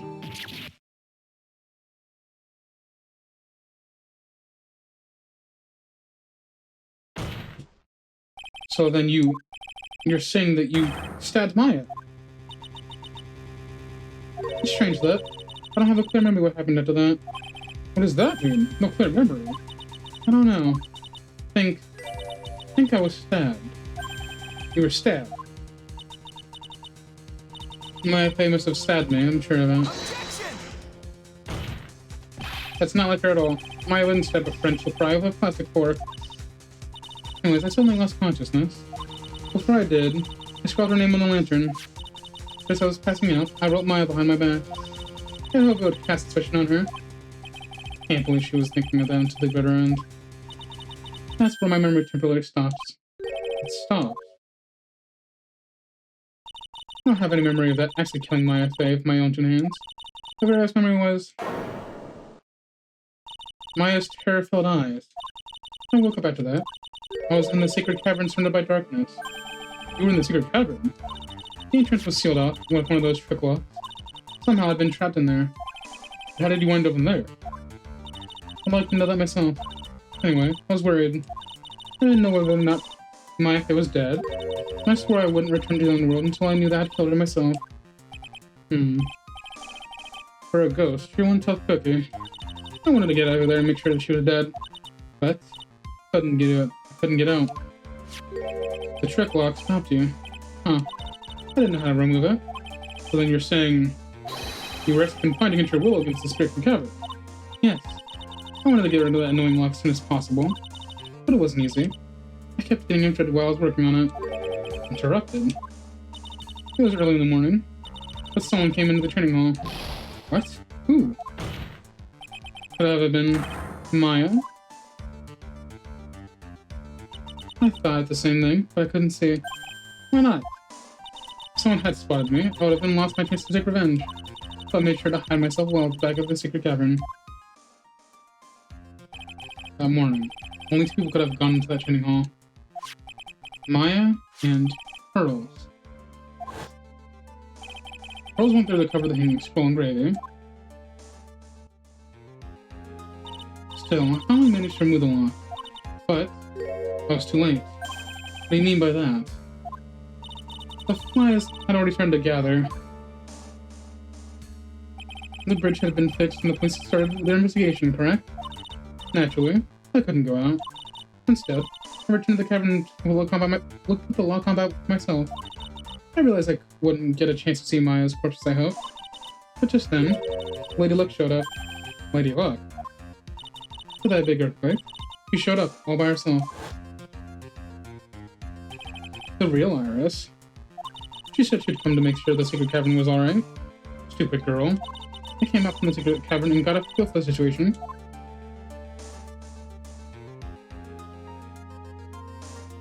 And then I locked her away in my place. I had finally learned exactly what happened. It was then I learned that the plan had actually succeeded. What do you mean, your plan succeeded? I misunderstood one thing, you see? That night, the one that had summoned me, I assumed that it was Pearl Fat. Well, of course you would have assumed that. It was written in the inscriptions. But I was wrong. The person who actually called my spirit back was Misty Faye, the picture book author. What? What? Well, that's really the only possibility, isn't it? After I lost consciousness in the garden, it was her body that was left lying there. Maya Faye. I wasn't able to kill her with my own hands after all. But even so, I made her commit the most vile sin a human can commit. And that is matricide. The sin of killing her own mother. No way. Order, report. What's the meaning of this? It's true that I was the one who attacked Maya Faye. But even so, the murderer who actually snuffed out Misty Faye's life was none other than your darling little Maya. Objection! Ridiculous. That's nonsense. Are you sure about that? Just think about it. There's even evidence supporting these facts, isn't there? What? What do you mean? Where's the so-called evidence? The fact that Maya Faye has disappeared is evidence enough, isn't it? Huh? The idea that she's still in the secret cavern is just ridiculous. She wasn't able to escape from the inner temple. That much is obvious. In that case, there's only one place she could be. But where? Would I like to spell out for you?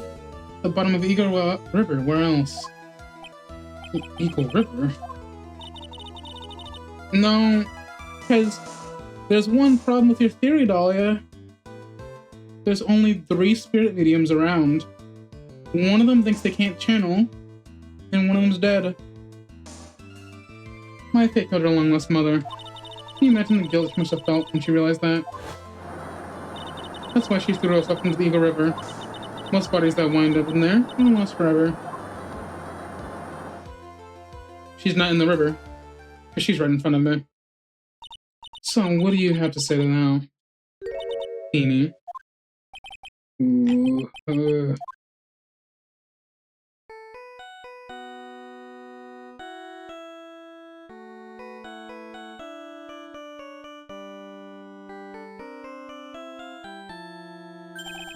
Oops. Sorry, that's my phone.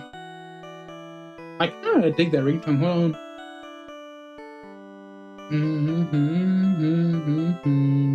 It's just his theme as a ringtone.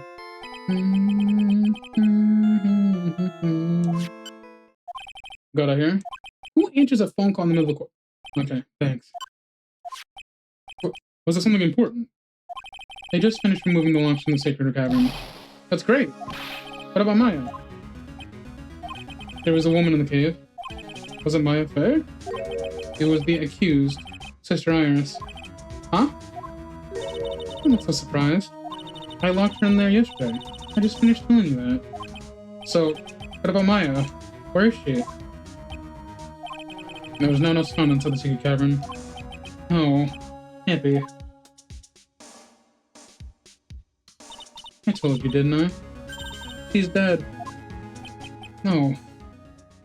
No! You're giving up too early, you're giving it too early, dude. Seems that this case has come down to an end. Tragic end. Sadly, it appears the killer, at least Donham, also known as Misty Faye, was her own daughter, Maya Faye. Will come with guilt for how she had done. Maya Faye jumped into her own death at the raging waters of Eagle River. Can't be. Ha!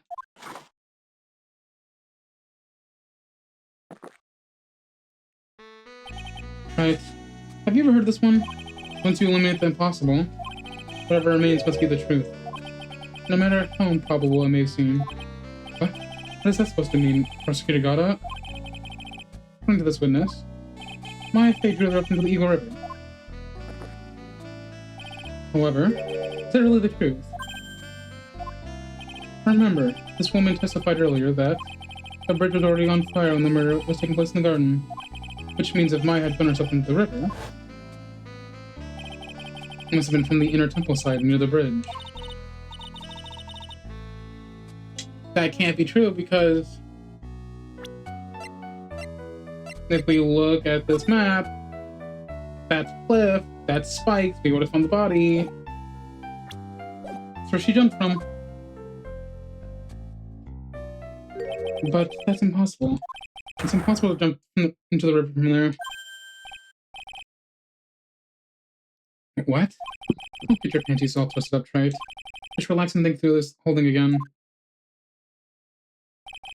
We had this same theory in the last case involving, yeah, she would have been jumping into rocks. We had the same theory last case with the prison dude, because there's no way that Dahlia, when pushed, would have survived. She would have fallen to Spikes, so she fell into the river. That was a huge thing about that case. It's impossible. I couldn't have thrown herself into the Eagle River. Well, Mr. Wright, that Miss Huffman claims Miss Faye had drew her from the river to the inner temple side. Do you have any evidence that refutes this claim?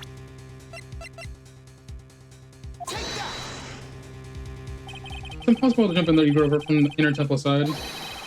No one knows that better than this witness. What did you say? 11 years ago, you jumped into the very same river. Just take a look at this overhead map. As you can see, below the cliff on this inner side is a big rock shelf. Oh. You're right. She wouldn't have reached the river if she had jumped from there.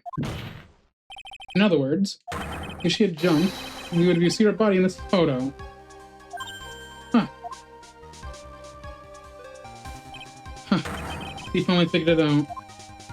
You. No. Order. You're just playing with me. My face body's at the bottom of Eagle River. There's nowhere she could have been hiding. Miss Hawthorne, have you ever heard this one before? When telling me the impossible, whatever remains must be the truth? Yes, just a few minutes ago. My if it wasn't inside Second Cavern. We know that she didn't show herself in the river. Correct. That eliminates all the most likely possibilities. Now, although it seems improbable, there's still one other place she could be. What? What is this one possibility you were talking about? Absolutely a bluff. So where's her dead body then? Finally, I think that pieces are falling into place. Normally the living have no way to punish the dead. But I think there's a way to give Dahlia on the ultimate punishment. Shall I tell you, Miss Hawthorne? Shall I tell you where Maya is this very instant? Maya Fey is in this very courtroom. There's only one possibility left. Namely, she's right here in this very courtroom. What? Maya Fey is here. She's here in my courtroom. Dahlia Hawthorne, I seem to recall that you said had misunderstood one thing, you see. So what? I think there's one more thing you misunderstood. What do you mean? Tell me something. At this very moment, who is shilling Dahlia Hawthorne? But why that? It's obvious. It's Pearl Fey, that pathetic little sniveling nun. You're wrong. Pearl has tried, but she couldn't do it. I feel like channelling someone. This is the first time it's happened. Isn't there any explanation for why you couldn't channel a spirit? It could have happened if someone else was already channeling that same spirit. Someone called me before Pearl did. But who? Pearl's even tried again on the day after the crime, but she couldn't do it. What could have that mean? I think the truth is becoming clear to you right about now. Am I correct? It wasn't Pearl that channeled you. There was someone else who called you before she could. Maya. This is an easy one. Pearls couldn't do it. And Missy Faye is gone. There's only one possibility left. Come on already. Can't stand the tension. Dahlia Hawthorne, the person channeling you right now must be Maya Faye. What? What? How could that be? Remember this witness, Dahlia Hawthorne, said about her goal. She said her goal was to kill Maya Faye. Yes, that's right. But if Maya channeled the spirit of someone that was trying to kill her... Huh. Well, Gramps, what would happen? Could it be? Looks like you finally understand, Your Honor. Oh, I don't. What are you going on about? What I'm going on about is the reason why I channeled you. There's only one reason. To protect yourself from you. To protect yourself from me? Yes. Now that you were on the crime, you were only interested in one thing. Killing Maya Faye.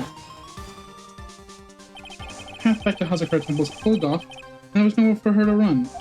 So then the problem became, where would be the safest place to hide? You mean, that's when she channeled me. All this time, that had been channeled by Pearls. That's why it never occurred to you. We got her? Yeah. Maya's hiding place was you. No. No. Don't say that. Oh my god, that face! Saying that I, Dahlia Hawthorne, was played for a fool by that little whelp.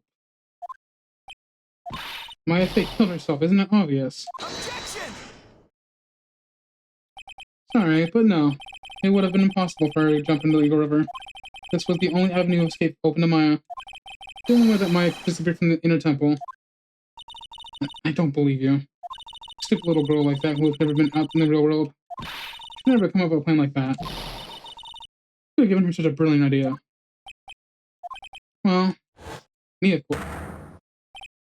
Mia! Mia Fey. It's been a long time, Dahlia Hawthorne. When did you get here? Also, hi, Ashra. Oh, it's true. It was you. Yes. Huh.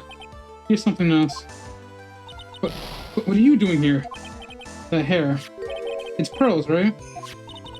Tell me something, Dahlia. I want you to think back to that night one more time.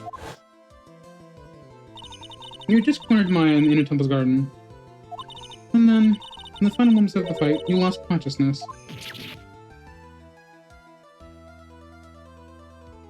I was stabbed by Maya Fey. Actually, Maya lost consciousness at the same time as you. She did.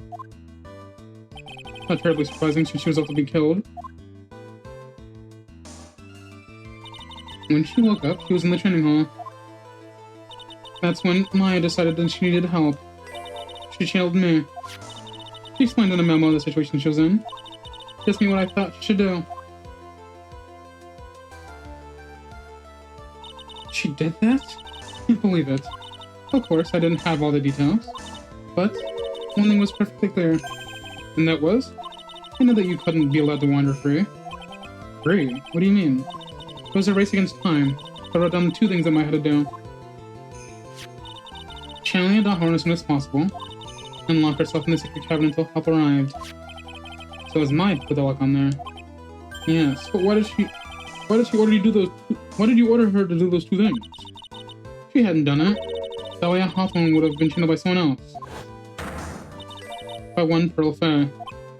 Pearl? Yes. Pearl didn't probably understand the plan. So all she was trying to do was follow her mother, Morgan Faith's instructions. She succeeded in channeling Dahlia Hawthorne's spirit. Things would have turned out really badly, to put it mildly. So that's how it was. Dahlia Hawthorne would have used the body of Pearl Fair to kill Maya at all costs. Yes, it certainly sounds like that was the intent all along. How dare you? I won't forget this. Why not just admit it, Dahlia Hawthorne? Your little plan was nothing but a big failure. Yes. Another failure would add to the pile of shame, wouldn't you say? What do you mean, another? Think about it, Dahlia. Remember all your past crimes? Not a single one of them was a success. They all ended in failure. What? How dare you? 11 years ago? The fake kidnapping, your very first crime.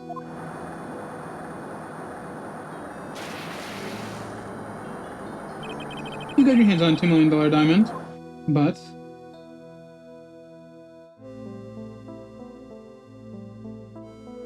after Terry Falls escaped and meets with Valley Hawthorne, the truth was exposed. Just shut your mouth. That wasn't my fault. It was because of that stupid oaf of a prisoner and that weakling of a policewoman. And then, 1 year later, you tried to kill me. Well, I'm still alive, but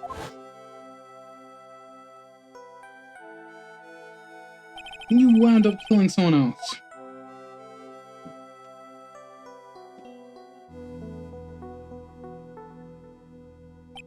As a result, you were sentenced to death.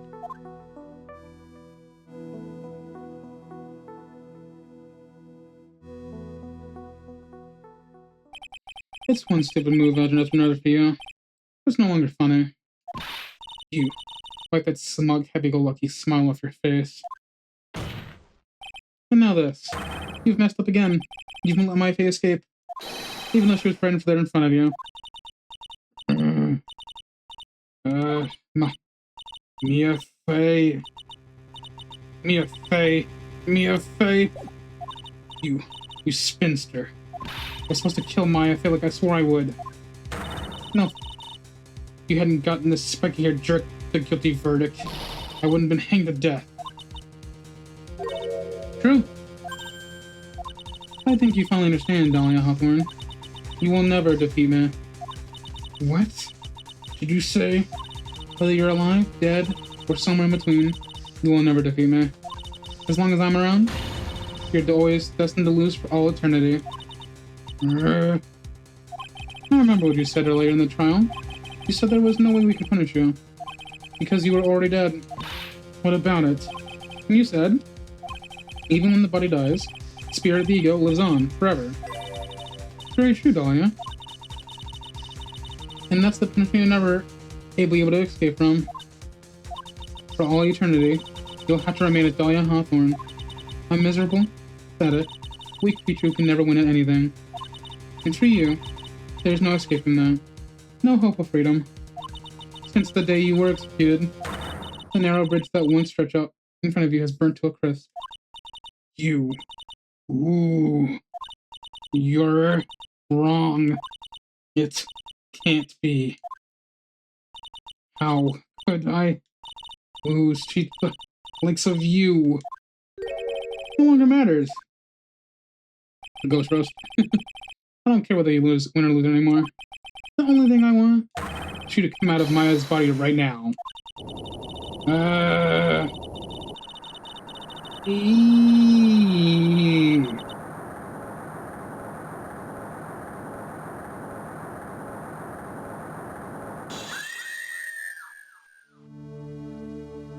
Hi there. I'm not ready. Not ready to go.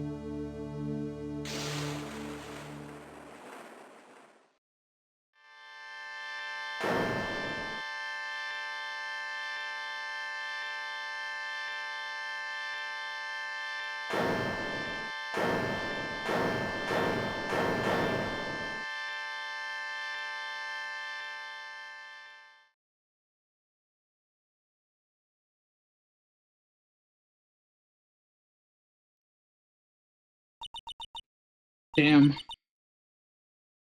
Nick. Sis.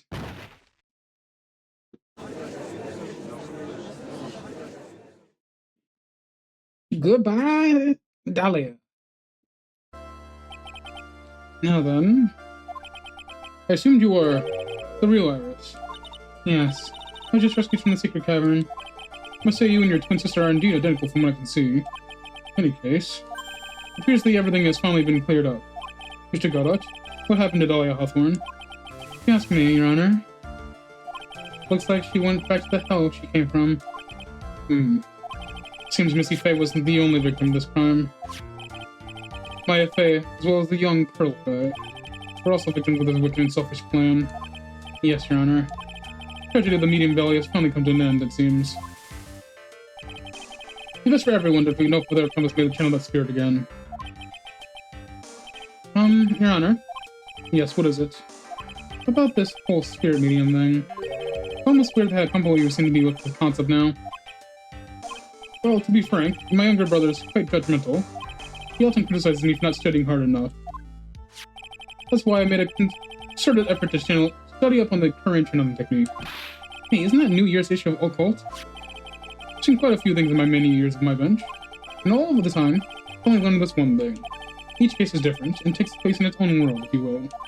In order to fully understand that world, first we have to immerse ourselves in it completely. And that's where my brother and I used to differ. Never thought of it that way. At any rate, it's time to pass judgment in the case of Iris of Hazukura Temple. Objection!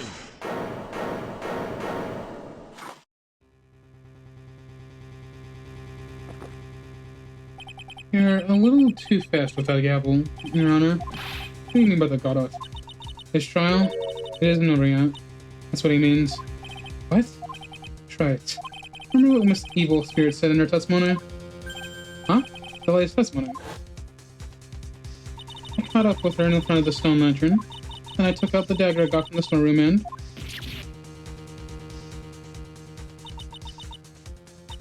Strange, but I don't have a clear memory of what happened after that. I think I was stabbed. Just as Dahlia Hawthorne was about to attack Maya, she was stabbed and killed by someone. Yes, that's right. The person that was ultimately killed was the spirit medium that channeled Dahlia. At least Dionam, no, Misty Faye. But who killed her? We still don't know who did it. But this isn't over.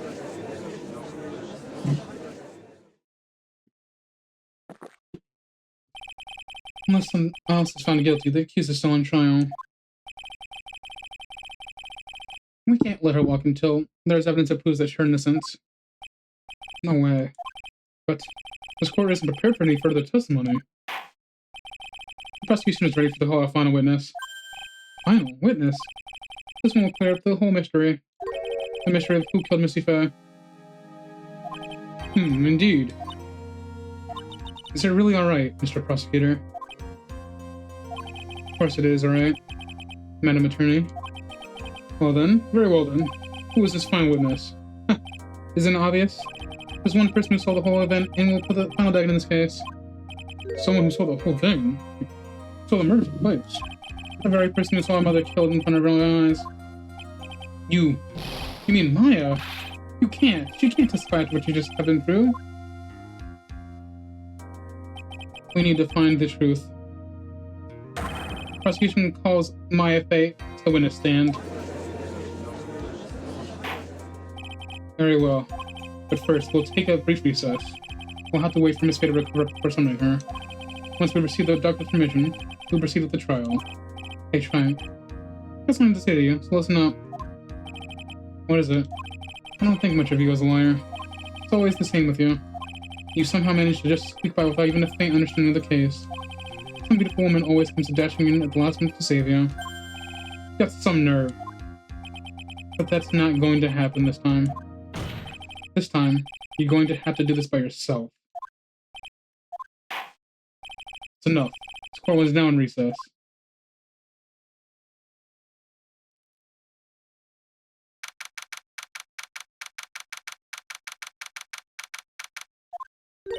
I'm truly sorry about everything. Oh, ad break. Perfect time.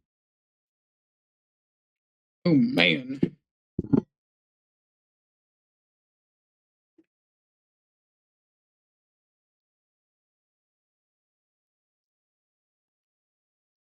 Man, this is a really interesting trial.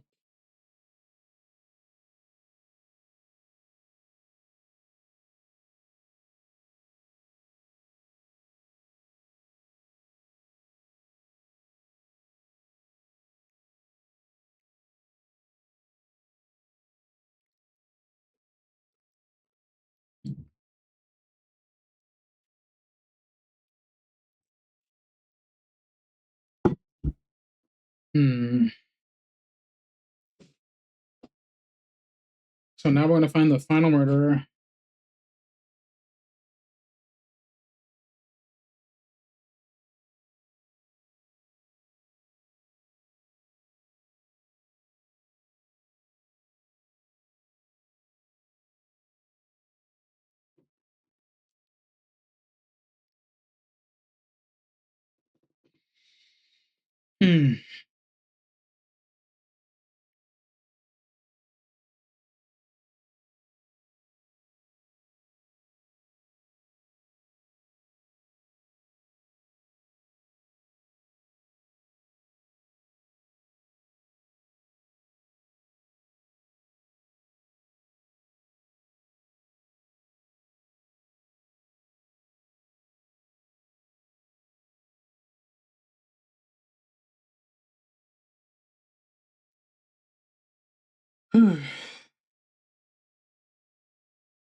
Seems we're almost at the end here.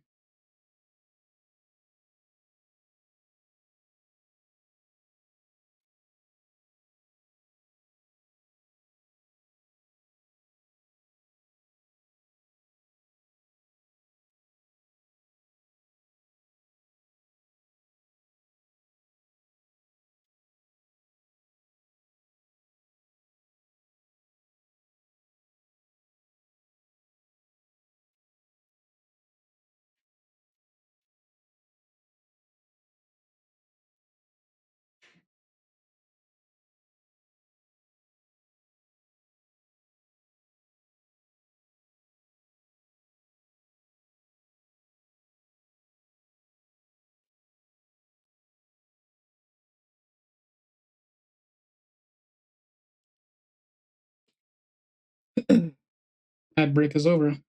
Let's continue this and finish this for good. Really sorry about everything. You were working so hard to defend me, but I was missing all day, and we didn't even have a chance to talk. She's right. I met Iris at the turning hall yesterday. They had already switched places, and Iris is inside the sacred cavern. Excuse you. Pokemon Go? Not now. I wanted to at least be able to, in the defendant's box that I wrote you on. Well, it wasn't your fault. You were locked up the whole time. There's something more important than that, though. I have to ask you. Why did you help your sister as much as you did? Huh? If you tried to get the help the secret cavern yesterday, you wouldn't have had spent the entire locked in there. My sister. I feel sorry for her. She was abandoned by her mother and never got any love from her father either. Yes, but it was the same for you too, wasn't it? Yes, but at least I had Sister Bikini. Who was like a mother to me. Only Dahlia had come with me to Hazakura Temple. I don't think that was gonna save her, I'm gonna be with you. I always loved her. Dahlia was always so smart and so strong. She never complained about a thing. That's why I promised her I'd help her. Are you talking about the fake kidnapping case 11 years ago? Yes. I wanted to be useful to her in some way.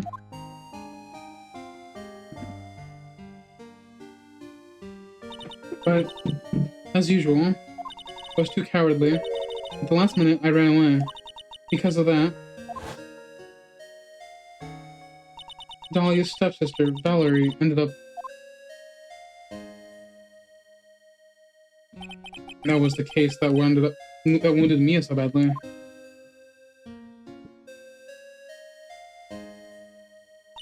But things didn't end there, of course. Some people suspect that my sister was involved in the murder. Some people? You must mean, yes, 2 defense attorneys. Mia Fey and Diego Armando. After poisoning Mr. Armando, who was getting too close to learning the truth. Dahlia even tried to kill the person who had unknowingly hid the poison for her. You. That's right. Alright. There's one more thing I have to ask you. Yes, what is it? On the night of the murder, the person that cleaned the corpse of the victim, please don't was it really you? Yes, it was me. That night, after I rang the lights out bell, I went back to my room. Around 10:30, I received a call on my cell phone. There's a problem. Come to the inner temple right away. I got on this snowmobile and headed for the inner temple, but the path to the inner temple was cut off, right? Exactly. We can't just leave the body here, so you gotta do this exactly as I say, got it?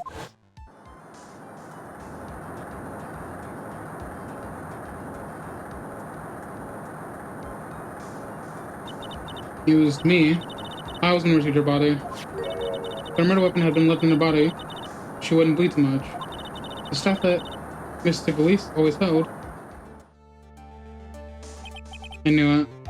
So the actual murder weapon was the staff. Yes, that's right. I brought the body back to Hazakura Temple in the snowmobile. But why? Why did you alter the body? I didn't want anyone to know that the staff was the murder weapon. I didn't want to leave anything that would lead back to Misty Faye. So I dressed her in a robe and stabbed with the Shishishito. Blew up the blood off the staff's blade and left it next to her in the ground. Iris, just tell me one last thing. Tell me the name of the person that called your cell phone, the real killer. I'm sorry, Mr. Wright. I can't do it. I can't say who did it. I see. Defendant? Yes, the judge is calling you. Who's seeing the chambers? He has some questions about Dahlia Hawthorne. Alright. Well then, I'll see you later. There's something else I want to tell you. Oh, okay. You're trying to tell me. Why are you blushing? So it's the true. I was cooperated with the real killer. Maybe from the very beginning. Phoenix. Hey, Mia. Yeah. How was Maya doing? Physically, I'm not worried. She'll recover completely. But emotionally, she's been hurt very badly by this case. I see. You don't mean she learned to at least don't know who Wesley really was? Yes. I went to the medical office and talked with her. I told her everything I know. But why? Why is stronger than you think? I know she could take it. All of it. What do you mean by that? I want you to figure that out by yourself. The trial is about to restart. The real killer, you know who it is yet? I always wouldn't tell me who called her, but still. I think that just maybe. I know who it was. That night, the victim was killed in the garden of the inner temple. The criminal who wasn't there set by accident, which means the killer knew of Dahlia's plan from the very beginning. Remember then, the victim was moved to the Hazard Temple side by pendulum. In other words, the criminal couldn't cross the bridge. That means they were stuck on the inner temple for the No. No. When we first got there, Goddard was there. Goddard's not the murderer, is he? Exactly, so the culprit was someone that wasn't in Hazakura Temple the following day. That's as much as help I can give you. The rest of the battle is yours to win, or lose. Okay, I got it. Thank you, Mia. Finally, almost time to bring this case to an end. The first person we see after crossing that bridge is Goddard, and you're telling me the killer was there the entire time, which he's the only person there besides Dahlia. Oh, brother. Finally, it's almost time to bring this case to an end. What exactly did Maya see anyway? And who was it that actually killed Misty Faye? Whoever it was, I have to prove it. Me, all by myself.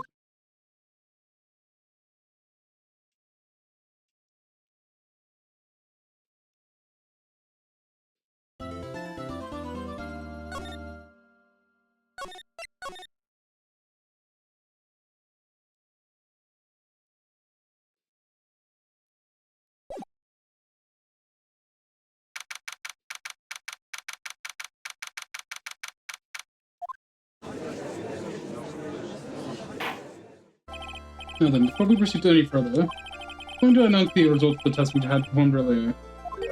Test? Yes, test. On the bloody dagger that was found in the stuck in the pine tree. Oh yeah, that. I forgot about it. That's the weapon that Maya Fee used when she fought with the victim. So what are the results? Was the victim's blood or? Due to the time constraints, the test was impossible. However, there's one thing we can say with certainty. The blood that was on the dagger was not the victim's blood. That is all. Now then, let's restart this trial. So it wasn't Misty's blood on the dagger. And whose was it? What do you mean by this? I'm sure the defense and the prosecution know this, but this trial is rapidly coming to a close. Both sides will need to show some firm evidence with their claims. I understand, Your Honor. From what I've heard, the witness isn't dangerously weak, physically speaking. So, let's finish this quickly. Agreed. Very well. Please begin the last witness. Witness, please tell us your name and profession. My profession is, I'm the assistant manager at Wright & offices. According to the magazine I have here, you're a spirit medium with the current channeling technique. I'm frightened. The fake clan. What any more to do with that? Oh my, and the fake clan causing this to be unbearable. Very well. Now then, Miss Faye. When the event occurred, you were in the garden of the inner temple, and you witnessed the moment of Miss Lee Dunham's murder. That's correct. I didn't see any. Objection! Straighten up this instant, young lady. Huh? Pick your head up and speak clearly. There's always time for crying later. But your mother was killed right in front of your eyes. There's nothing you can do to change that fact. But there's something you can do. You can finish this. You've been watching the whole thing, right? You've seen the witness come out, and you've seen us squeeze the truth out of them. Now it's your turn. Let's hear your testimony. On the night of the crime, What exactly did you see happen? Witness, if you please. Yes, Your Honor.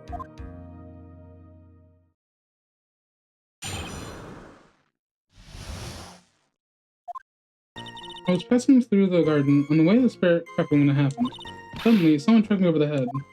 I stumbled and then ended up against the stone lantern. I think I screamed, "Help me!" Then something warm splashed over me. That's when I lost consciousness. So you were struck on the head. I suppose it must have been this staff. Maya, the person who hit you. It was Dahlia, wasn't it? I'm sorry, Nick. I just couldn't see. I don't know who it was. Maya, think hard. Sorry, Nick, but I really couldn't. Can't say it was an especially good night for young ladies to be walking around alone. Seems that it will be hard to determine the criminal for testimony alone. Very well then, Mr. Wright. Please continue cross-examination. Maya, hang in there. She doesn't look well at all. Yeah, she hasn't eaten in days.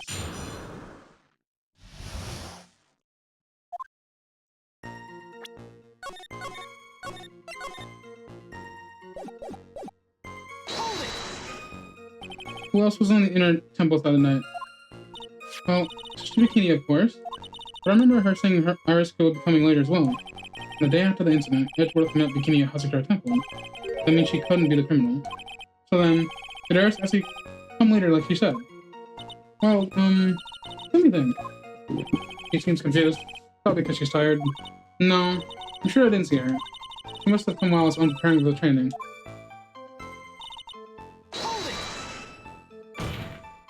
Who did it? Who hit you? Well, I didn't see who it was. It was hit from behind. I didn't see the person. After that, your attacker was in front of you. How can I see who it was? Oh, well, let me think for a sec. I'm sorry. I just can't remember. Maya's really having a hard time. What should I do? Don't care. Come on, Maya. This isn't making sense. Why didn't you see this person? Well, let me think. It was, oh yeah, that's right. It was dark, that's it. It was dark. It's not good to have too much light around when someone's going spiritual training. Come to think of it. There was an earlier testimony to that effect as well. So it was dark in the garden to the night of the crime, which is why she didn't see our attacker. I thought maybe she was trying to hide something, but I guess not. Judging by the testimony this far, the identity of the attacker is most likely the spirit that was channeled by at least Donan, Dahlia Hawthorne. Very well, please continue with your testimony. What happened after you were struck on the head?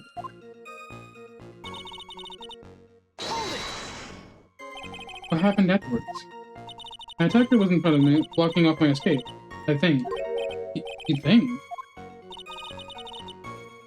After getting hit like that, I was in a state of panic. There were only two things rolling around in my head one at a time. Hold on. This is gonna get interesting.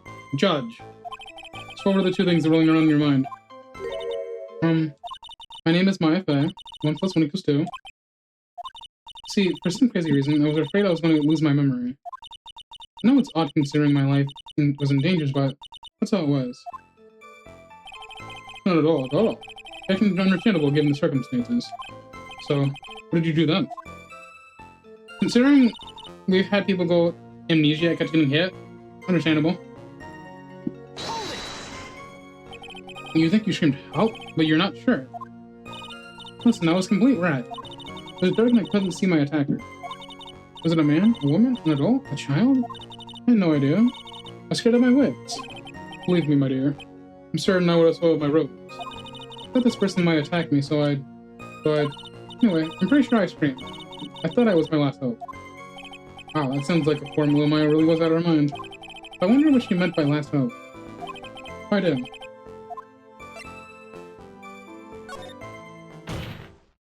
Wait a minute, Maya. What's this my last hope stuff? What? What do you mean by your last hope? No. That's what you said. You said my last hope. Huh? What? I said what? Look, you were facing an attacker you couldn't see and you screamed, right? You screamed, help me. Yeah. You justified you couldn't scream. You screamed because you thought it was your last hope.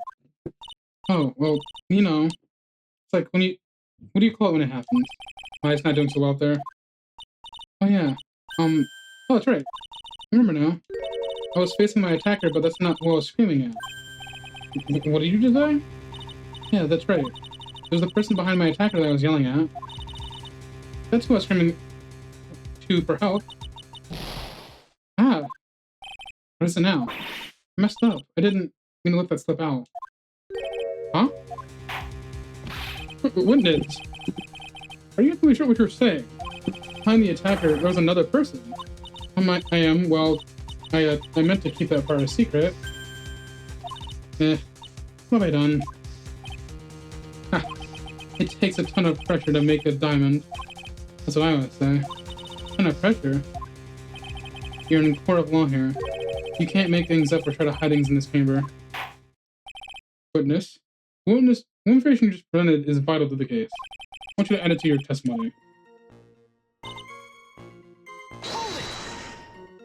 A man? Who was this man? Well, you see, I couldn't see. You couldn't see. She used his face twice now. Well, you know, lantern light isn't very bright. Lantern light, did you say? There's a great big stone lantern in the garden. They always light it when there's a call for them for training. Hey, you know they say, under lantern darkness reigns. So I can see the person that was further away, but now my attacker was closer. Does she know? Chat, does she know? Plus, there weren't any of the light sources in that garden at the time.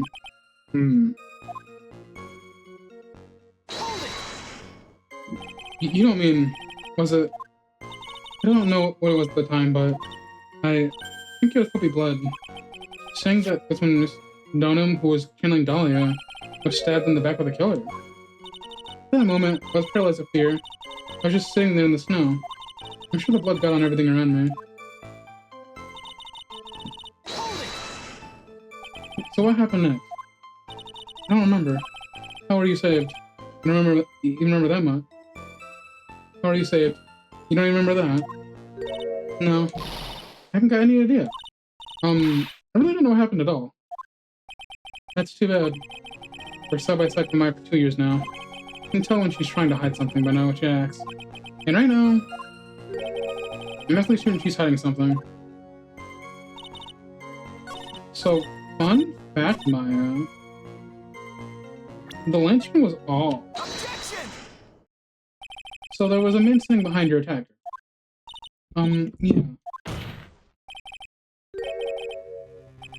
That man, he's the killer. He stabbed her from behind. He's the one who killed Elise Donham, otherwise known as Misty Faye, your mother. The killer? Maya, you know who killed your mother, don't you? What is the meaning of this, Mr. Wright? To be frank, Your Honor, I think she's in shock and quite confused. That's why she hasn't noticed the huge problem with her testimony. Huh? What do you mean? What problem? Maya, on the night of the crime, the stone lantern was out of commission. Huh? What? It's true. There was no light anywhere in the garden that night. No. Porter, open the book. You gotta explain this. Add to the pureness of the milk to the perfect clear darkness of the coffee. Stir. That is the state of the witness's mind right now. A cup of cafe alua. I don't speak that language, sir. Cafe au lait. Is that even legal? I should try to words out of the milk and you are the spoon. Your Honor. I'm a spoon. I'm a spoony bird, I'll have you know. I'm a spoony bird, I'll have you know. Unless I've noticed it too, Trite. This witness' mental state is highly unstable right now. Not hard to understand why she make a little mistake like that. Objection! Sorry, but that's not going to cut it. Did you say? If there truly was no light in the garden, then there's a fatal contradiction in the witness's last bit of testimony. Heck. May I? Recall the witness's statement about her attacker. She said that she didn't know if it was a man or a woman, although or a child. And yet, the witnesses could describe a person sitting behind her attacker. She quite clearly described him as a man. Ah. In other words, that would mean that Maya actually saw our mystery person, despite it being so dark she couldn't see the face of her own attacker. No! Order. What in the world does this all mean, Mr. Wright? You're saying his face saw the real color under pitch black conditions? Objection! Right. Give me an idea what you're proposing. How could you have seen in the dark? There's no other light source in the scene. Objection! There are some things that you can only see in the dark, Mr. Goddard. Maya, you did see who the killer was in the dark. And now, you're trying to cover for him. Cover? For the man who killed her mother? There's only one conclusion I can draw from this. You know who this man is. Please, Nick. Don't know anything. Please. I'm begging you. Huh. You talk a good game, right? Let's see if you can walk the walk. It's pitch black, so what? Look at the mistake. Calling your bluff. No, Nick, don't. Please, stop. Maya is dead set on protecting this guy. The man who murdered Maya's long-lost mother. But can't let him get away with that. I'm a lawyer, an officer of the court, and I'm here to find the truth. Alright, Mr. Wright. Time to show what you've got. Who was the person you saved his face on the darkness? The only person it could have been. You. Because it was pitch black, Miss Faye was able to recognize the killer easily. I'm sure the court would like to see for itself how this is possible, yes? What? How do you propose to show us something like that? It's easy. We just need to recreate the conditions of that night. Conditions? Your Honor, the defense officially requests all lights in this courtroom be turned off.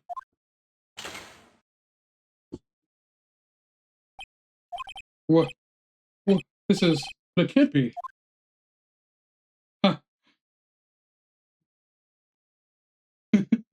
Look at him. That was an extra deduction. Right.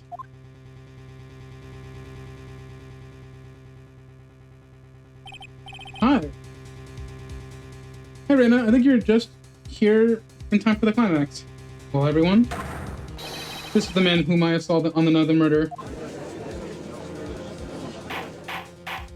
Oh, I missed the whole trial. Well, it'd be like that. It's unfortunate. Order. Let's get a god. What is the meaning of this? Surely you must be shocked to hear yourself accused of such a thing. Aren't you denying it? Your Honor, you're asking the wrong person. What do you mean by that?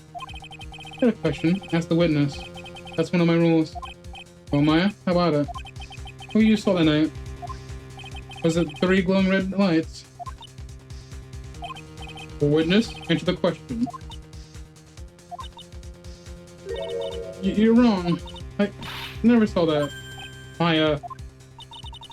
The person that said my mother was a man. For a completely different reason. But what? Ain't no way, bro. Witness, Mr. Wright. What the? Objection! Stop your chattering, Your Honor. Chattering? It's worth asking. Ask the witness. It's one of my rules. Alright. Well then, let's continue with the testimony. Please tell us how you knew the killer was a man. Yes, Your Honor. Didn't realize it until after I woke up, but...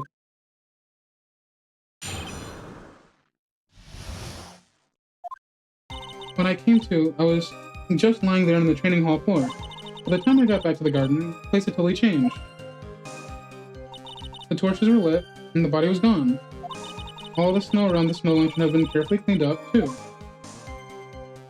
Since the person did all that work alone, he was just a man. That's a terrible excuse. It was after the crime took place that witness came to think the killer was a man. Yes, that's right. I'm sorry, Your Honor.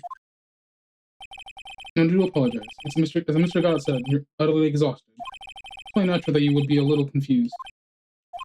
Also, if you'd consider the situation described, it doesn't seem too much of a stretch to assume the culprit was a man. Mr. Wright, proceed with your cross-examination. Why are you covering for him, please?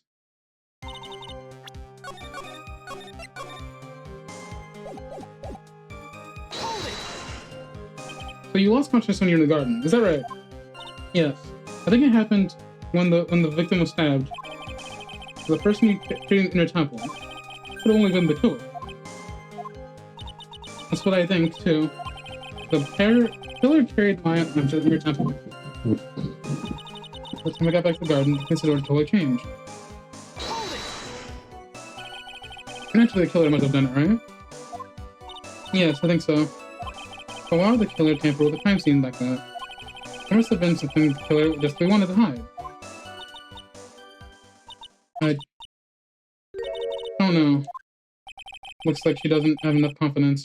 I think I need to gather some more information before I ask her again. Torches were lit.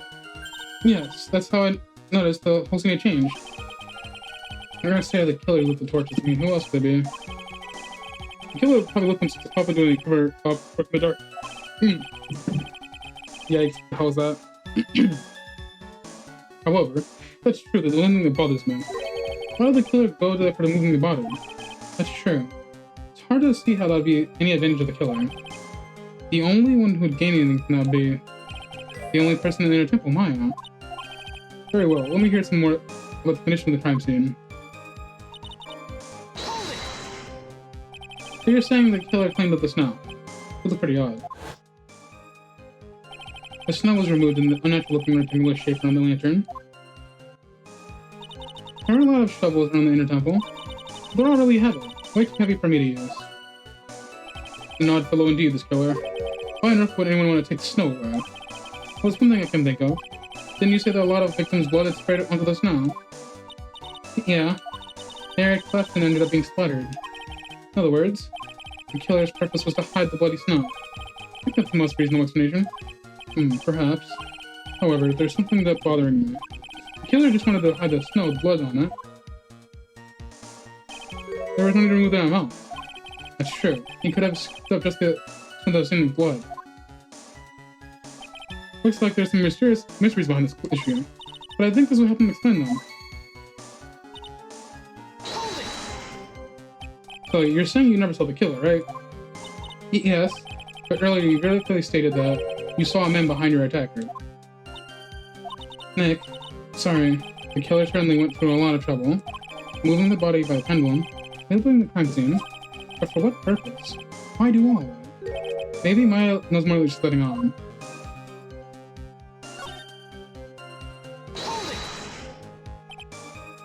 Okay, so this is part of change, right? The truth is, when I saw the crime scene, I felt something. You did? Yes. I felt like the killer was hiding evidence for me, for my sake. What? Hiding it for you? Everyone knew that I was the only one at the inner temple that night. The sister bikini had come back and looked at the garden. She may have thought that you had done it. No, she definitely would have thought so. You're saying that the last of the killer cleaned up the crime scene to make it look like nothing had happened. Yes, I'm sure of it. Well, that's certainly an important piece of information. Much of that of your testimony. Yes, Your Honor.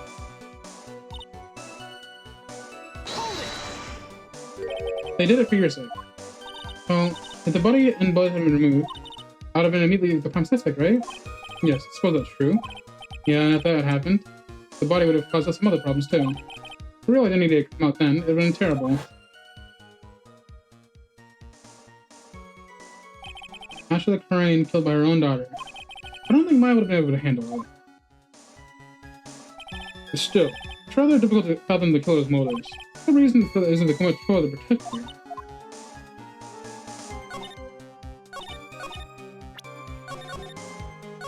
But see, there's one problem with that.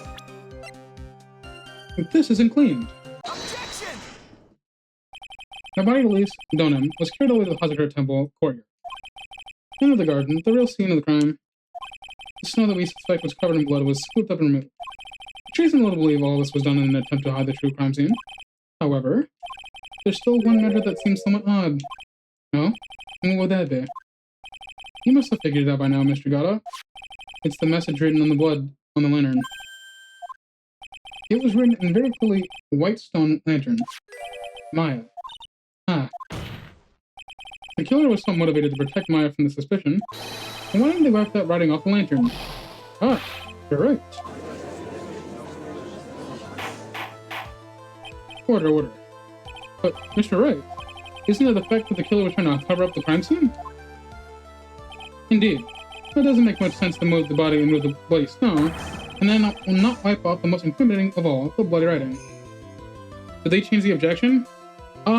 Yes. So I learned this later down the line, but when they updated this game back in November, they changed the voice actor for Phoenix Wright because apparently his voice actor was caught up in a scandal or something. Something not very good. I think it was like something like jail worthy. So I think they recast Phoenix Wright. I have to look more into it, but they did change the voice. I noticed it when I first played after it did the change. Objection!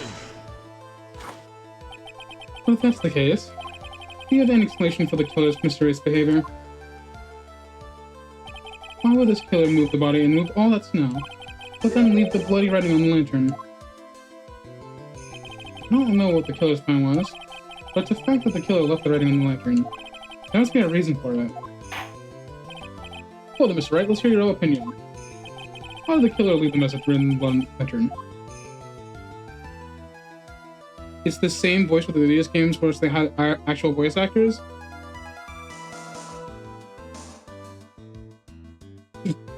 But that's still weird because wasn't this game released after the 3DS titles?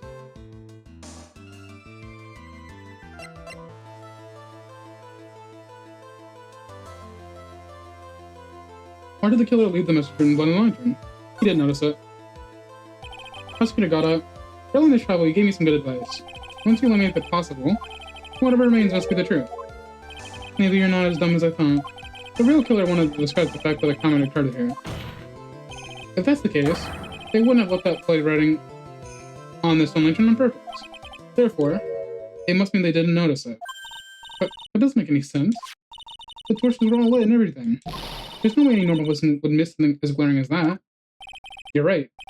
There's no way any normal person would. What? What are you trying to say, Mr. Wright? There's only one person involved in this incident who could have missed seeing that bloody writing altogether. Who would that be? Who was this person that could have failed to notice the bloody writing? The same person who failed to notice it earlier. Because they gave us a hint in the trial with the restaurant. He couldn't see the ketchup stain on the apron. Now he couldn't see blood on a tablet that was also white. For whatever reason, he can't see white on red. Red on white. Mr. Got Up, this is what you said in yesterday. Honestly, it's pretty messed up. Even with these huge goggles on my head, I still can't see everything. You can't see everything? That's correct, Mr. Got Up. This lantern was submitted as evidence of that. I would like the court to think back to the moment it was first presented. But this lantern? There's something written on it. Why? It's written in blood. Nonsense. This lantern is as clean as a whistle. Mr. Gata, just a minute. There are certain colors you can't see, correct? You can't see red on a white background, can you? That's right. We went through this once before. During the poisoning case at Tresbian. Yeah, the apron the wife Miss Fry was wearing at the time. Somehow they spilled coffee on it. There's something else bothering me, Dahlia. How do you have explained the bloodstain to the court? Bloodstain? What bloodstain would that be? Don't play games, prosecutor. Bloodstain, blood-colored stain that's spilled all over the apron. That's ridiculous. You don't do anything about a bloodstain. You could see the coffee on the white apron, but you couldn't see the ketchup, because it was red. Huh. It's strange. In a black and white photo, those letters would have appeared black to me. Wonder, Why am I the only one who can't see them? Well, then, Mr. Goto, are you admitting it? I mean, you can't see red lighting on the lantern.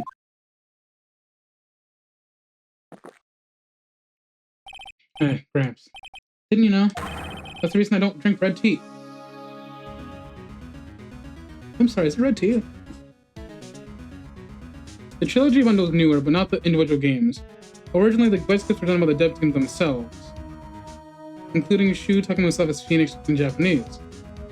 Oh, okay. So I must have been misinformed, because I was in another chat who said that something bad happened to the voice actor. So there was nothing bad after all. It was just a voice change. Okay. That's a lot better of a reason, and I'm thankfully you told me that, Astra. That's the reason I don't drink red tea.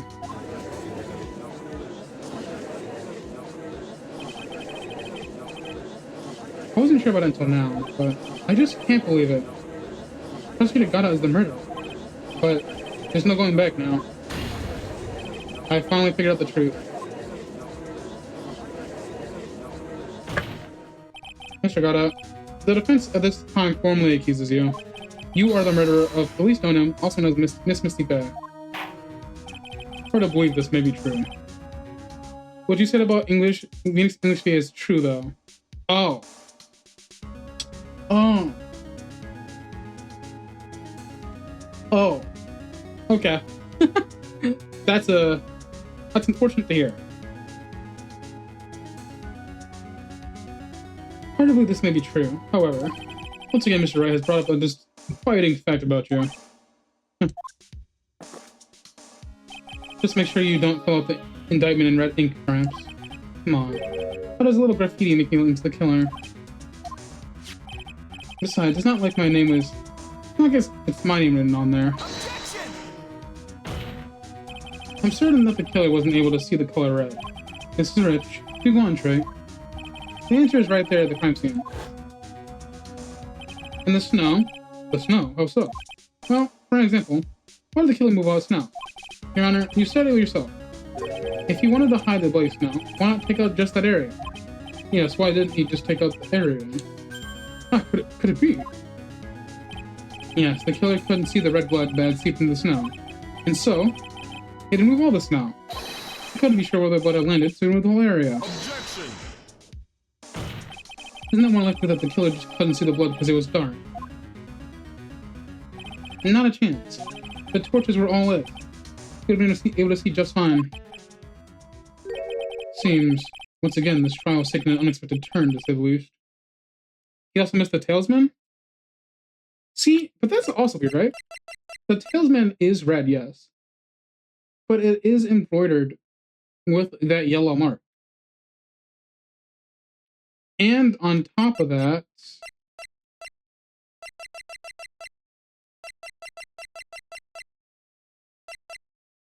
It was on snow, that is true. I mean... It's still weird. Can you explain this, Mr. Godot? Come on, Maya. But wait, just wait a minute. Maya. What is it, Witness? Mr. Godot isn't the killer. After all, he didn't even come to the inner temple. So 2 days after the murder took place. He didn't jump until after that old bridge got fixed up. Objection! Maya. You can't testify to something like that. But why? What do you mean? I mean, I look at it, but... After the murder happened, you didn't even exist. You didn't? I'm afraid I don't follow. Are you senile, old man? We established this just a while ago. After the murder, this witness was unconscious for a long time. Because she was channeling Dahlia Hawthorne. Oh, that's right. But please, Your Honor, let me add to my testimony. Nick, please listen to me. Do you plan to cover up for Gata no matter what he costs? That's the case, I got no choice. Your Honor, let's hear her testimony. It means we're going to hear the whole truth. I said we shouldn't silence her. Huh. That's then, Trey. Very well, let's hear the witness's testimony. Please tell us what happened in Inner Temple after the murder. Yes, sir. When I woke up, I began channeling, and my spirit left me, as it were. But little Pearlie was at the inner temple too. She was there, yes. Pearlie was also stuck in the inner temple that night. The next morning, she looked around but couldn't find anyone. The next day, when the bridge was finally fixed, she was in this spare prep room. That's when Mr. Goddard arrived at the inner temple the first time. He found Pearlie and cheered her right up. Who was this Pearlie? It's my little cousin, Pearl Fair. So when did you hear about this? Oh, just a while ago, when I was in the medical office. Terribly sorry. But what you just heard from someone else is simply not admissible as testimony. What? Come on. Pearlie would never tell a lie. She's a more honest person than I'll ever be. Real smart, Maya. You always know the best thing to say when you're under oath. Prosecution has no objection. We believe the witness. But Mr. Goto, let's just move on to the cross-examination. The defense has no objections. This is highly unusual, but Mr. Wright? Let's get this cross-examination started.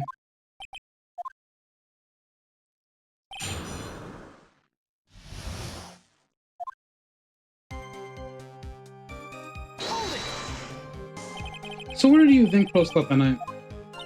In the spare prep room next to the training hall, I guess. There's a rule that you can't enter the training hall during the college training. But even so, why did she go to inner temple in the first place? Seems that Pearl became very worried about Maya. She knew that the spiritual training I was supposed to take was very intense. Pearl was supposed to channel Dahlia Hawthorne, but she couldn't do it. That's what she headed to inner temple. However, Dahlia Hawthorne was already there, possessing the body of Elise Donan. So she searched the entire inner temple side to the what end? Let me see. I really gets pretty scared when she's alone. There weren't even that many places to look. She says that even went back and forth several times. The inner temple side has two sectors: the training hall and a spare prep room. There's also a storage shack, I think. But there was a storage shack too. Rose was looking for other people, right? Would she have really examined the storage shack all that carefully? Well, it was me. I'd be the person I would investigate. So that means it's possible that someone may have been hiding in that storage shack.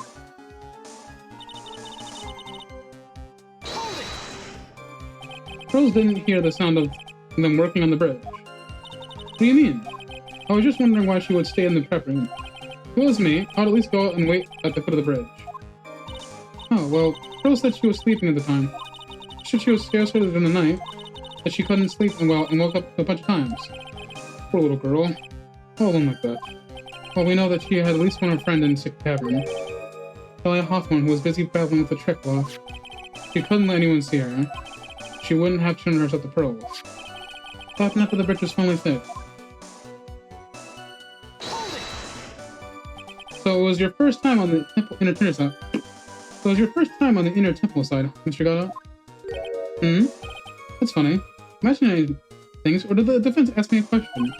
Mr. Wright, please save your questions for the witness. What you heard from someone else is simply not admissible as testimony. Those are your words, Your Honor. Touche, Mr. Wright. Oh well. What do you get to say, Mr. Goddard?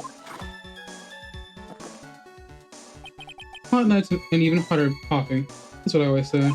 If it hadn't been for this case, I would have never visited there. Freezing cold temple in the mountains. I think I'll pass. I never visited Hazard Temple, like inner temple, huh? You wanna say something, Trey? In case, it's to find a crack in Goddard's armor. Why, approximately Maya, that is. Fixing the bridge. Policeman came over to the inner temple side, right? Yes, Mr. Goddard. He cheered her up. That's what Miss Shirley said. She said he was a very nice older gentleman. Thank you for looking into my cousin, Mr. Goddard. Here I was thinking you're nothing more than a copy of it. Huh. Cut it out. You're making me blush. This guy's getting on my nerves. Always one. The truth is there aren't many places to look on the inner temple side. Policemen are all busy going over the garden with fine-tooth combs. I decided to carry an investigation my own way. Got it style. I'm the same way. I like to hand down verdicts my own way. Judge style. Maybe we should ask some questions Phoenix style. So you cheered up Pearls up. You cheered Pearls up. I found the little girl. The first thing she asked was her cousin, Maya Fair. Really? The bridge had burned down, and she was huddled up in that tiny shack with no heat. Even though she must have had a truly terrifying night out there, she asked about you before she said a thing about herself. Really? Noticed that you weren't anywhere in the inner temple side, but couldn't find it in me to tell her that, so I gave her my last cup. Coffee? With milk and sugar to hide the bitterness of harsh truth. What a sweet story. You had a thermos and coffee. Doesn't surprise me. There's only one thing important here. Where was the god when the murder took place? He must have already been at the inner temple when it happened. Otherwise, he wouldn't kill Luis Dahlia.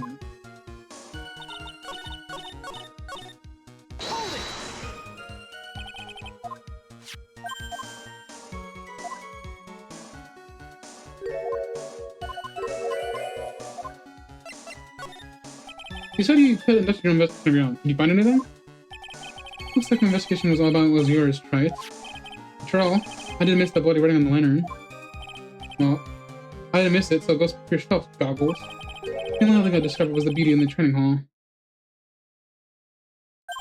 Beauty? Misty Faye, naturally. Clad in her stunning Japanese scarf surrounded by the hue, the aroma of Western tastes. Western taste. Did you find a stranger way to try gravy? Wait a minute, how would you know? Wait a sec.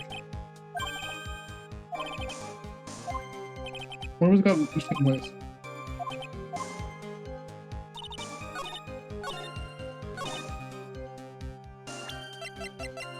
Objection!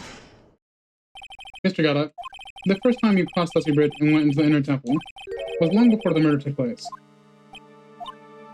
Why do you say that? Because he just made one fatal slip-up. The hanging scroll in the training hall. Hanging scroll? But Mr. Gata is right. The scroll shows a picture of my mother. Maya, I know you know who it is, but there's something you didn't know. By the time the bridge had been repaired, 2 days after the murder, the hanging scroll in the training hall looked like this. What's that wonderfully delicious smell? The morning after the crime, someone covered it with gravy. Gravy? But why gravy, Nick? Because gravy was much more of a condiment to the culprit. Well, Mr. Gata, if you really hadn't seen the hanging scroll until after the murder, you wouldn't have any way of knowing that it was Misty Faye. What about the icon on the top of it? Wait a minute, Nick. Yes? Take a look at the hanging scroll. Look at the top. There's a crest there. Now that. The mark of the master, correct?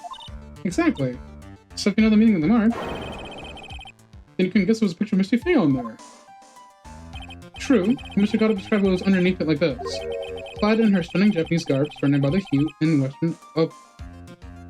hue and aroma of Western tastes. Oh. Yes, it's possible that he knew what the crest meant. However, he couldn't have known that she was wearing Japanese clothing. Mr. Gata, on the day of the murder, you were hiding in the inner temple long before the crime took place.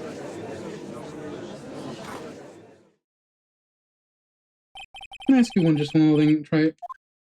What is it? This whole theory of yours. It all rests on a certain assumption. That I knew beforehand the crime was going to be committed. But that's right. Otherwise, there's no reason for him to speak out in the crime scene. Of course Mr. Gata knew about the plan. Huh? What do you say? What did you just say? Is it possible that another new person knew the plan?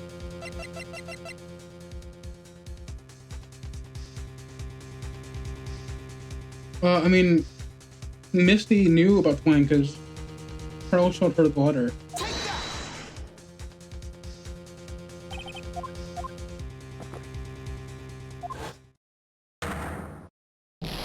Okay, well, that was wrong. What do you mean that was wrong?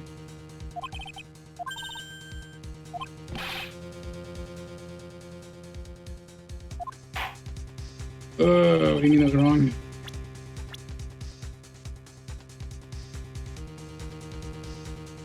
Oh, maybe I did it wrong. Maybe it was this. Because it's opened once before. This crime was actually planned over a year ago. Morgan Fay authored the plan for her daughter's future, and these instructions were hidden somewhere in the Fay Manor for over a year. However, by the time little Pearls found these instructions, they had already been unsealed. Unsealed? Yes. The killer had read these instructions long before Pearls ever found them. That's how he knew the crime was to take place in the inner temple. You still insist this crafty killer is me. You bet I do. But you just said that the instructions were hidden. That's right. Mr. Goddard couldn't have known where the instructions were hidden. If he really wanted to know, he had one great chance to find out. Yes, and when was that? During a visit. A visit? Morgan Fay told her daughter, Pearl, about the instructions were hidden. During one of her visits to the detention center. That would be the only time for someone to learn where they were hidden. He struck me on a visit to the detention center. Yes. We arranged if you were someone with easy access in and out of there. Like, for example, a prosecutor such as Mr. Goddard.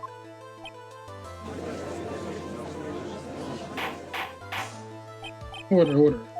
Mr. Goddard, you're under fire again. This murder could not have been carried out without prior knowledge.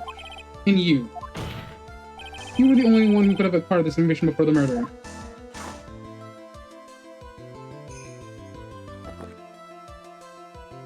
Humans are afraid of the dark, and yet, at the same time, we're fascinated and bewitched by it. That's why humans drink the darkness of this coffee. Shut up. Sorry for asking, always ask. What does that mean? It's just the reason for everything. According to your theory, the killer in this case eavesdropped on a conversation during a jail visit where he learned of a hidden plan for a crime. After discovering the plans, he hid the inner temple and waited for the crime to occur. Then he ultimately took a person's life. And he did all this for this witness. That's right. You're accusing me of this crime. I have to ask you, why would I do this? This girl is nothing but a stranger to me. I've got no reason to go through that kind of trouble to protect her. I am what you see. I am certainly not the type to rescue a damsel in distress. Yes. The killer's behavior is certainly extreme, for lack of a better word. Even considering that the killer wanted to protect this witness's life. Behavior is still a little unnatural. However, you heard a good reason, didn't you, Mr. Goddard? I'm sitting here. An unshakable reason that forced you to protect this witness at all costs. I knew it. You figured it out, haven't you, Nick? Maya. I guess you were doing your best to cover the Goddard. For the same reason, huh?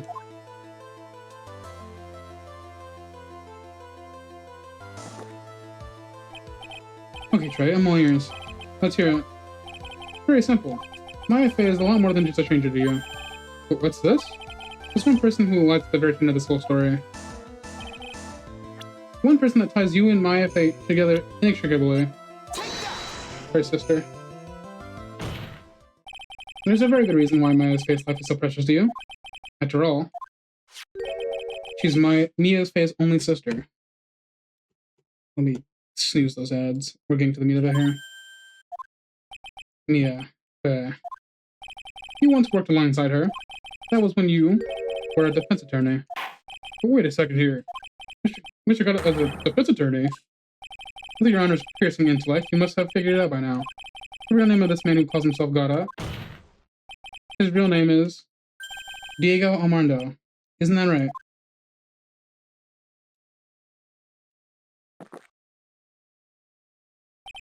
The last time someone called me by that name was over 6 years ago. Diego Armando. The name rings a bell. It should, Your Honor. After all this, is related to a single case. A case in which a convict named Terry Falls killed himself. Mia Fey's first time in court, the tragic outcome left a deep wound in her heart. She knew that behind all this was a heartless, scheming demoness in disguise. Damn! In the end, Mia couldn't tear off that disguise. However, there was one man who reached out to help her. Diego Armando, a senior defense attorney at the office where Mia worked. It's my fault. It's not my fault that Mr. Falls killed himself. Mia, can't cry yet.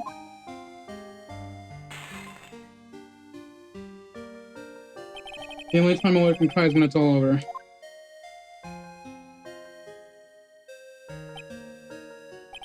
I was moved by her. The way she put all her faith into her clients. That fierce sweetheart of hers. That's why I never forgive Dahlia Hawthorne. Me and I thoroughly investigated that fake kidnapping incident. Then one fateful day, Dahlia wanted to meet with me. It had been 6 months since the trial. We met in the courthouse cafeteria. Ah, just remembered. 6 years ago, right in this courthouse. You were poisoned. Even I didn't see it coming. Dahlia Hawthorne slipped some poison into my coffee. Some newspapers at the time called it a murder. But very little information about the case was released to the press. But you weren't dead at all. No official reports ever actually called it a murder. I was just in a deep coma. I see. My body shut down. My life became nothing but a deep, long sleep. That woman's poison did a real number on my central nervous system. Lost my sight, and all my hair turned white due to the damage it caused. Incredible. Apparently, it was a miracle I ever gained some consciousness. 5 years had passed away since I drank that poison brew. Then one morning, my eyes flew open from the smell of a doctor's cup of coffee. 5 years? You were asleep for 5 years. The worst possible news awaiting me. Mia Fey was dead. From the very moment I opened my eyes, I had already lost everything I thought I had. The woman I loved had been murdered. The woman I loathed had been sent to death.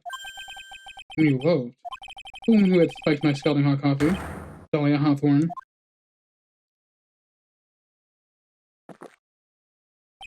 Ha.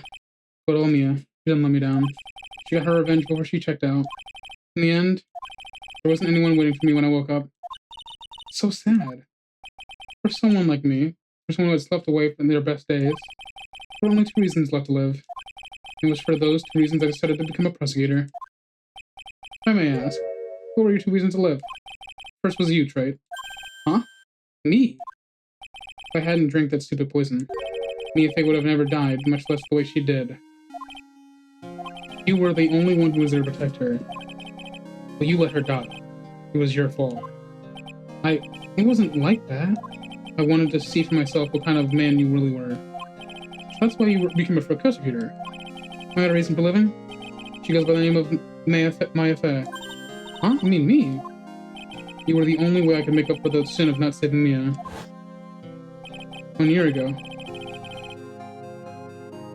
Oh, we need quirk of localization. Just as he can't see red on white, Gata ignored Reed White and blaming Phoenix for Mia's death. They planned that shit. They planned that shit. Really? Oh, fuck. It was obvious that Morgan Fay was planning something. Whatever her evil plan was, I was determined to stop it. Nor was a prosecutor put me in the position to do something about her. But you overheard her visit Morgan at the Justice Center. I knew that the time was drawing near. Since I knew the plan, I thought I could foil it. My goal was to out with the plan. But if I could do that, I could keep that girl from being caught up in it. That makes sense. If Coles had known that the actual purpose of the plan was to kill Maya, she never would have popped out. Finally, the day the plan was drawing near, I contacted both my accomplices. Iris at Hazakura Temple and Misty Faye. I equally especially needed the help of Iris. She was to take the fall on my backup plan in case we couldn't control Pearl Faye. But, how could you contact my mother? How did you contact my mother? She had been missing for almost 20 years. Officially, yes. What? What do you mean, officially? You've heard about it, haven't you?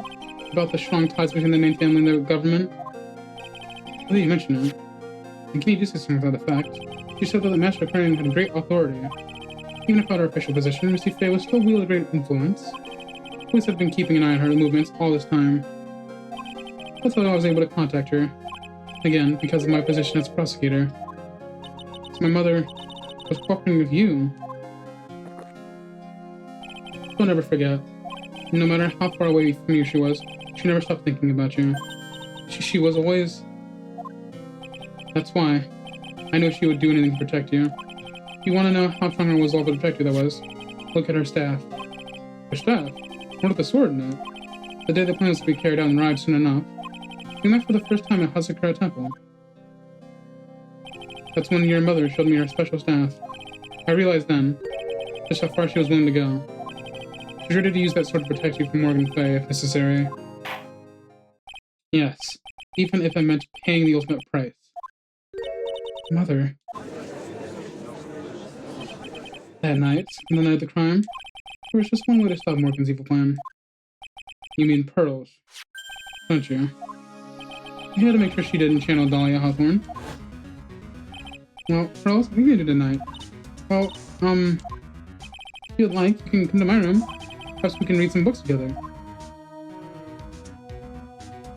We thought we could prevent her from playing her part in Morgan's plan, but she never showed up. She was worried and followed me to the inner temple. That was the thing we were most afraid of. And that's why Missy Faye had to do the channeling herself. She channeled Dahlia Hawthorne into her own body. But what? What do you mean? She channeled the spirit first, then Pearls wouldn't be able to do it herself. As Master of the Current, Missy's Faith Power Supreme.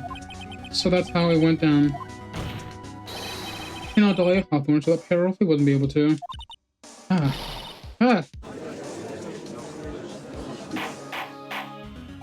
What? This is true. My role in the plan was to make sure that no one was going to hurt my Faye. That's why I hid myself in the inner temple, so in case you needed to be safe from Dahlia Hawthorne. Anyway, that's all I'm going to admit to. Right? Huh? There's no doubt about it. You're a great defense attorney. But you're going to have to do the rest yourself. The background leading up to the incident has been laid bare. There's just one question remaining, Mr. Wright. Who killed the victim? There are only two possible suspects right now. Maya Faye, and I'm sad to say, you, Mr. Goddard. Where does he get these copies from? Well, Trey, you're the real deal. Then finish this thing once and for all. Show us gonna shut up without you can find the finishes on your own. No, Nick, please don't. Yeah, Maya. Heard the whole thing. My sister, in the medical office. That's why I have to protect Mr. Goddard. I can't do it. I can't testify against him. After all, he's the man who put his life on the line protecting Mia. And me too. Maya, I know that. Nick. But even so, it doesn't absolve him of his crime. Please, Maya. Testify. Miss Faye, your testimony, please. This is the final testimony. Don't bother trying to hide anything, because I'll know. I want to hear the truth from your own lips. I understand. I'm sure you're right. I'm ready now, Nick. Alright, young lady. Tell us about the last moments of your lost consciousness. What exactly happened at the time of the murder?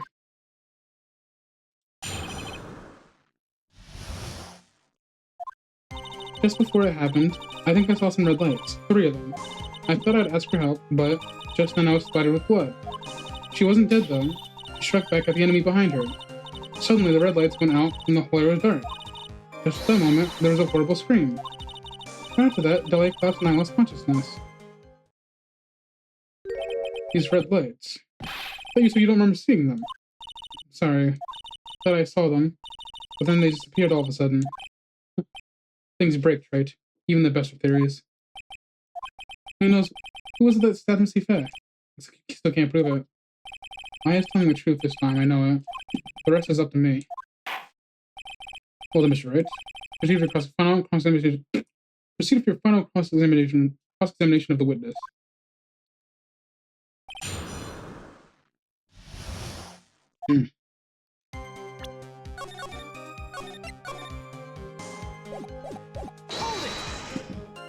Lights shining in the dark. I don't think you could make a mistake about that. Yeah, you're right. I think I saw them, but I can't say for certain. And then I can't say for sure they were Goddard's mask either. I don't get the feeling she's coming for anymore, but just after that, you turned towards the lights and called for help. Isn't that because you thought the lights were coming from Mr. Goddard's mask? Yeah, I guess so. Maybe that's what I was thinking at the time. But I can't remember. After all, there's a person I couldn't identify in front of me. I thought some terrible damage at the time. There's no way she can remember these details in the perfect way. Alright, then let's go to the testimony. What did you do when you saw the red light?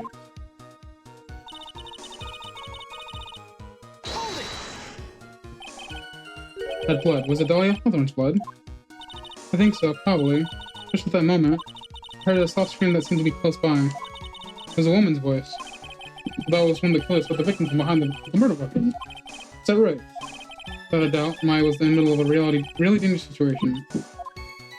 Anyway, the victim was killed by a murder weapon. What happened after that?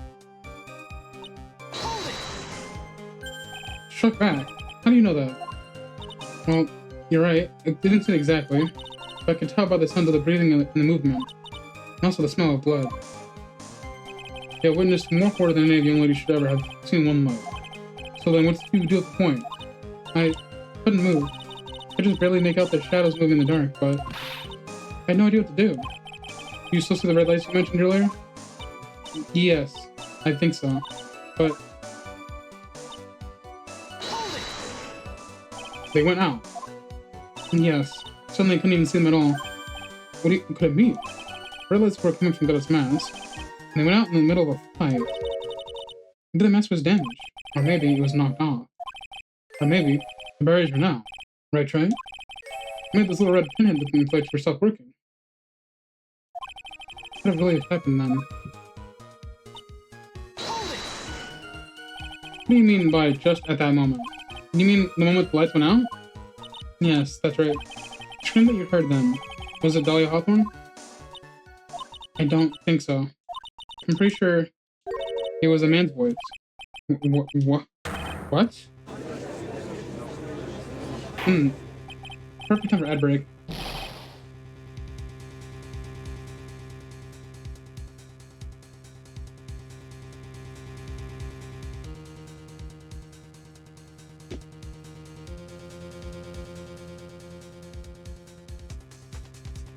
I tried so hard to delay the ad break. Didn't think there was much more case.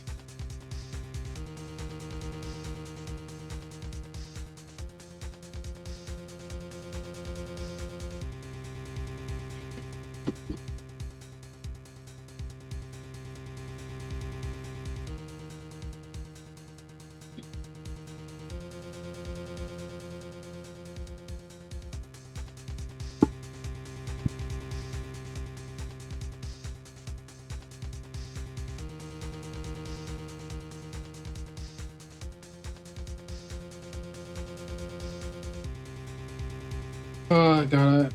You're trying so hard to prove yourself not guilty. Or is this a test? Or are you just testing to see if Mr. Wright can try as good as he claims?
Alright, let's finish this.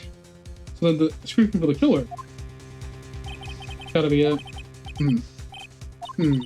I think Dahlia Hoffman must have taken the blade and attacked the killer with it. And the killer let out a scream of pain, huh? After that, the killer stole the blade back and delivered the final blow. I guess. Well, Mr. Wright, this makes sense to me. I think I have something. Of course, after all, my deductions are almost certainly correct. I think I have something here, but I'm gonna wait until I finish this part. What about the killer who stabbed the Dahlia? I'm sorry, I don't know. Really? It's true, Nick. I believe you. At this point, I'm sure Maya isn't lying. Ah, here's. The darkness has been doing your undoing, right? I've used this testimony to prove that Gata committed the murder. I wish I didn't have to do it. But for some reason, I get the feeling that Gata actually wants me to.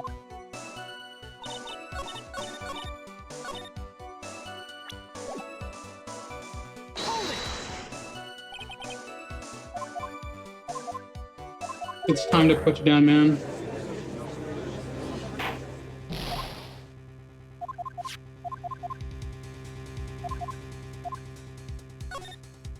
I'm sorry to say this, but that interpretation would create an enormous contradiction. That makes sense. After all, my deductions are almost certainly never correct. Hello?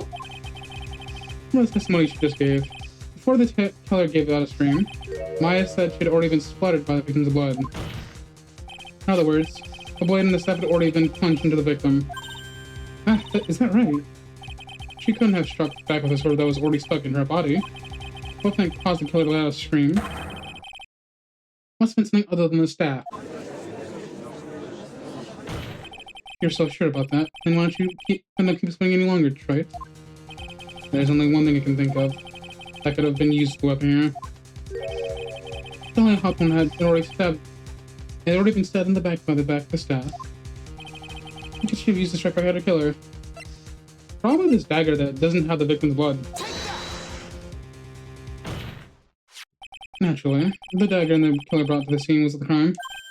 Oh, that's right. I forgot about that. This dagger was found at the scene of the crime scene, stuck into a pine tree.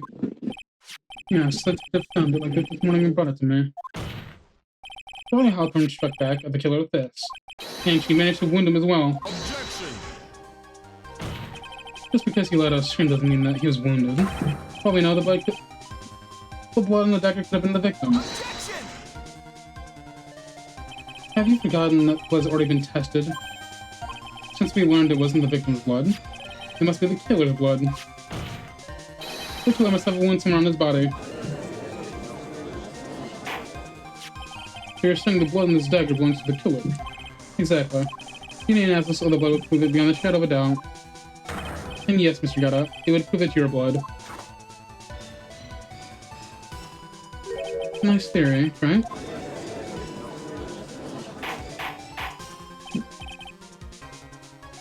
Order in the court. Is this the end? Have I done it? Even he won't be able to change the result of a scientific test. Huh. Let me ask you something, Trey. Let's just say I turn out as the killer. Do you really think I'd be stupid enough to leave evidence like that? What? Just think about it for a second. This dagger was found this morning by a detective and brought to me. There's already blood on it, correct? But even so, I was when we brought this dagger to the courtroom. Yes, what does that prove? Well, if I really were the killer, I could have washed the blade off and planted another person's blood on it. That's can't be. In any case, there's one thing I can guarantee, right? That blood doesn't belong to me.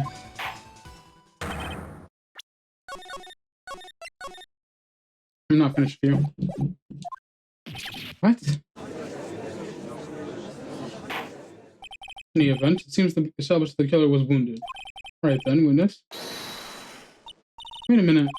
What's the problem? I probably shouldn't say this, but there's a big contradiction in Nick's explanation. Maya?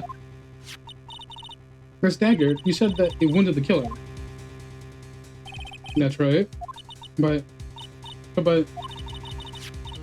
Mr. Goddard had really been killed with the dagger. This close to when bloody or how ripping them, right?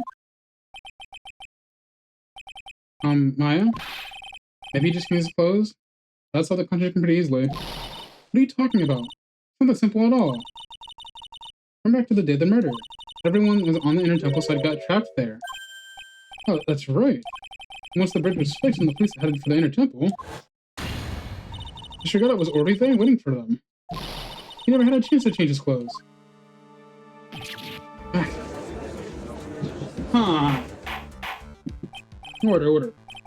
But when it says it's well, maybe he brought a change of clothes with him. But no one could have predicted the lightning trick that shut down the bridge. Why would anyone have brought a change of clothes? Did the judge take smart pills during the recess? Well then, did the killer cover his clothes before he committed the murder? That way when he getting the blood on them. Objection. It's cold out there, bro. That's impossible, Trey. You know how cold it gets up there late at night. After a few minutes with no clothes on, he'll be frozen solid. Huh.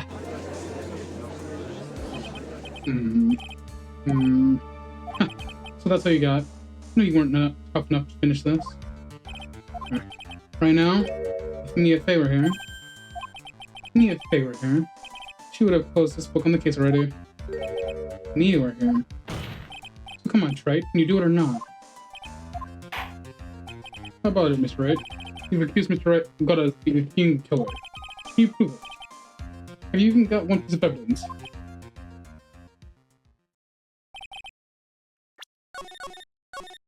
I think this is the deciding factor here. The question isn't whether I can prove it or not. The fact is I have to prove it. The only choice I have. I was taught that it's just one of the rules of being a lawyer.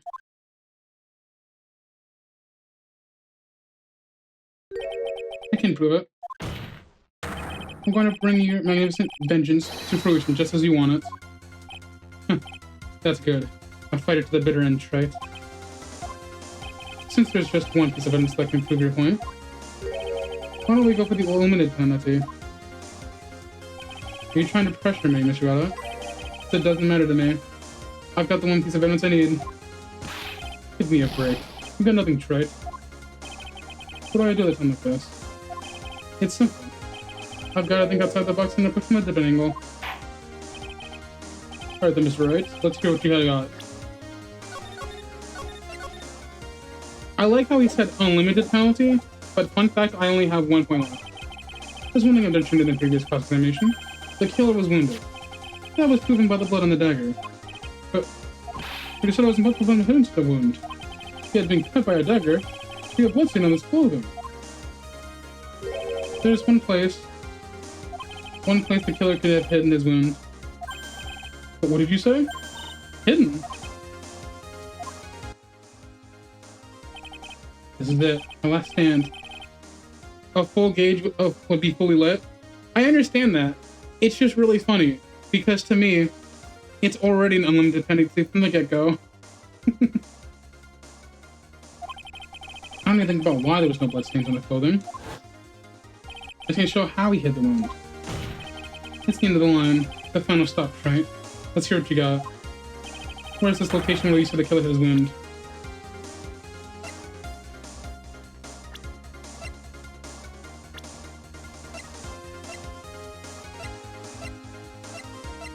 Is it your mask? Is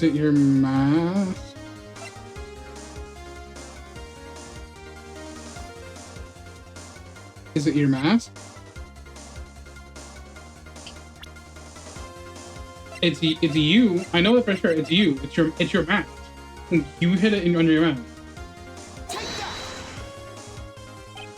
Huh. I don't know what you're talking about. And frankly, I don't need to know. What I do know is you never... Oh, I didn't fail. What was that just now? Yeah.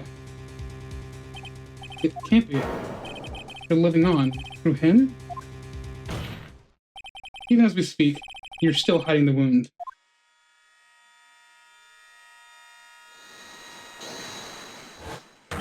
It's beneath your mask. During the fight, the red lights were given off by the killer suddenly disappeared. Seconds later, the killer let out a scream. That's right, your mask went flying off your face. Shigata, you mind removing your mask? Do you have a dagger wound under there somewhere? Then I'd say this whole case is solved.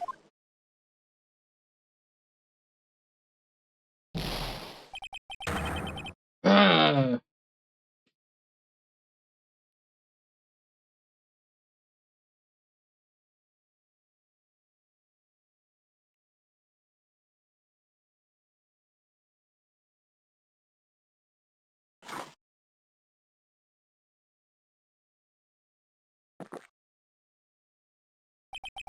Just now, I saw a spirit in you. I never liked you. 6 years ago, you helped the woman who put me to sleep by hiding her bottle of poison. And then, while I was sleeping, you let me die. But you didn't care. You just kept living your pathetic, happy-go-lucky life. You even had the nerve to follow in her footsteps as a lawyer. I'll never forgive you. That's what I thought. Shikata. But I was wrong about you. I knew from the very beginning. The truth is, the only person I could never find it in my heart to forgive was me. You yourself. I was the one who failed to protect Mia. Me when no one else. I tried to avert my eyes from the truth, to escape from the harshness of reality. I just couldn't face Mia's death head on, so I ran. Hid behind a mask. Threw away my true name. Couldn't even deal with being a defense attorney anymore, so I quit. But you saved Maya! Yeah, that was my plan. Up until just now, anyway. But what do you mean? You listening, Maya? I had really wanted to save you. Then there was one person I should have gone to talk to right away. Who would that be? You talking about Nick? But I didn't do it. I tried to get the help of Iris and your mother, but I closed my eyes to the most important men involved. You know why? The real reason? No, why? Suppose I wasn't really interested in saving you at all. Huh? I think I was just trying to salvage what's left of my own broken soul. I was trying to make up for the fact that I couldn't save Mia. Nothing more. That's why I let you walk right into a situation that I knew was dangerous. Forgive me. You're wrong. You put your life on the line to save Maya. Was it really for Maya's sake? Even I'm not really sure. What do you mean by that? That night, in the darkness of the garden, when I saw her silhouette, part of me must have known the truth. The truth that it wasn't really Dahlia Hawthorne sitting there in front of me. It could have been Misty Fair, or even that little girl. But I still picked up the blade. It's like I was dreaming. Damn. In early drafts, every character from the fake clan dies for Maya. Pearl could have died here. That's kind of crazy. That's... Man. I'm not sure what exactly was going on in my mind at that point. Was I really motivated by the pure desire to protect Maya Fed? Or was it just something else?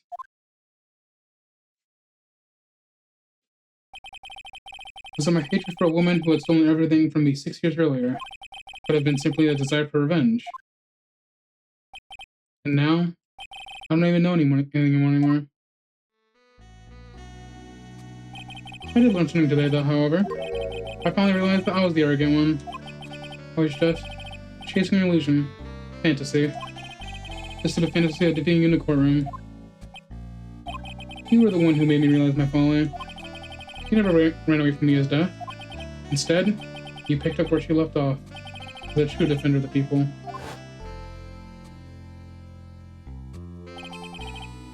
In that one moment, I understood everything. Mr. Gata.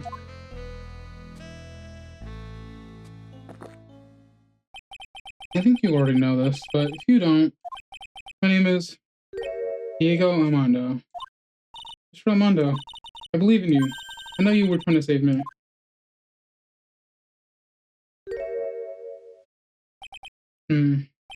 Thanks. Your wound. It's bleeding. Huh. Did you forget already? In my world, the color red doesn't exist. This must be my tears. Tears? Ever since woken from my coma, I think I've been waiting for this very moment. But, Mr. Armando, you do well to remember this, Maya. The only time a lawyer can cry is when it's all over.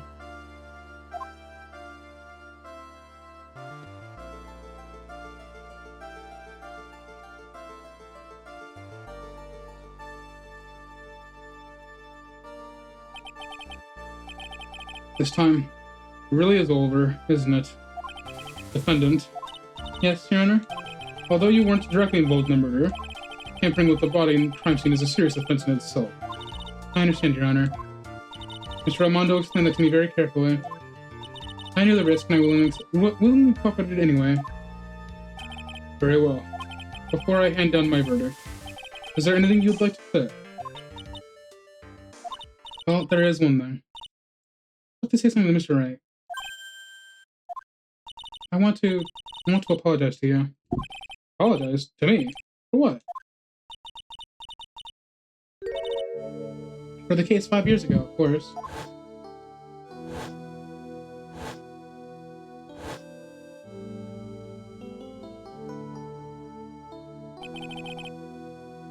I just remembered.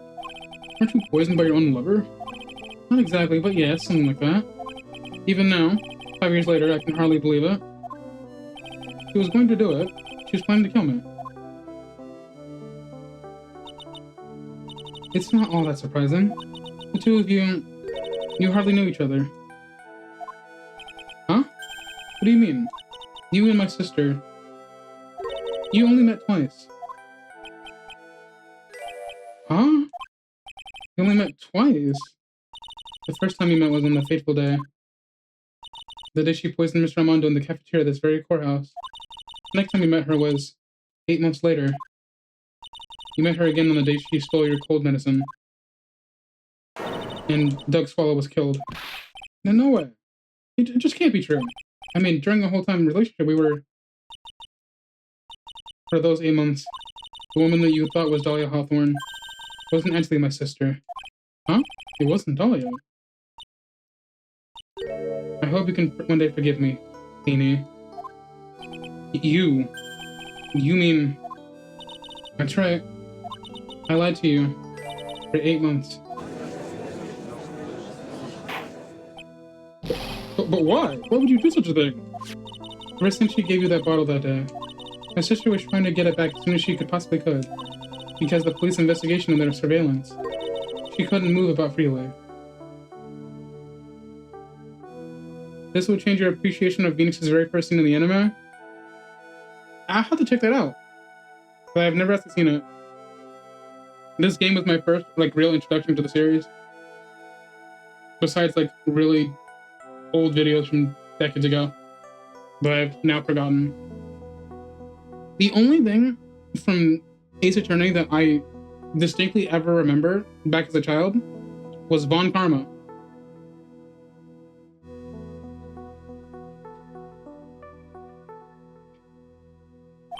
So that's why my sister, in the beginning, she was prepared for the worst. Prepared for the worst? She thought that you might somehow discover the truth. That's why she was always ready to deal with you the moment's notice. I mean, she was ready to kill me, don't you? She already had so much to answer for. I didn't want any more sins on her soul. I begged her not to do it, and she agreed to give me a chance. And that's why you came to me. You came to get the bottle and it back to me in the proper place. But I couldn't get you to give it back.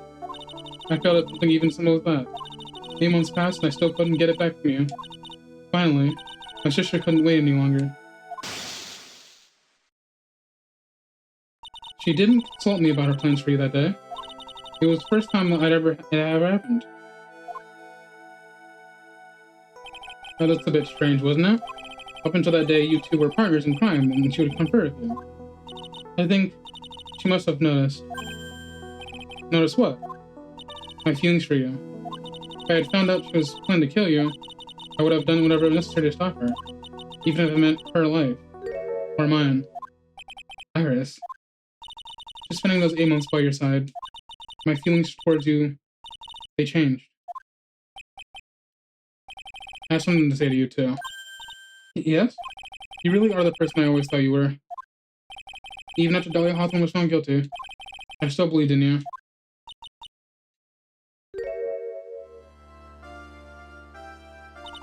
Thank you. That's some closure right there.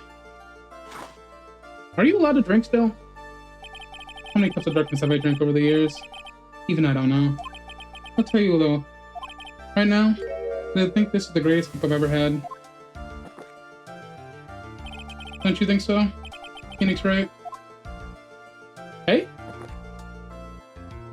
Yeah, I think you're right. The purpose of this trial is to rule the murder on the victim, at least stone him. At some point, I expect you will be tried for your role as an accomplice in this case. I understand, Your Honor. Very well. On the charge of murder, I hereby from the defendant.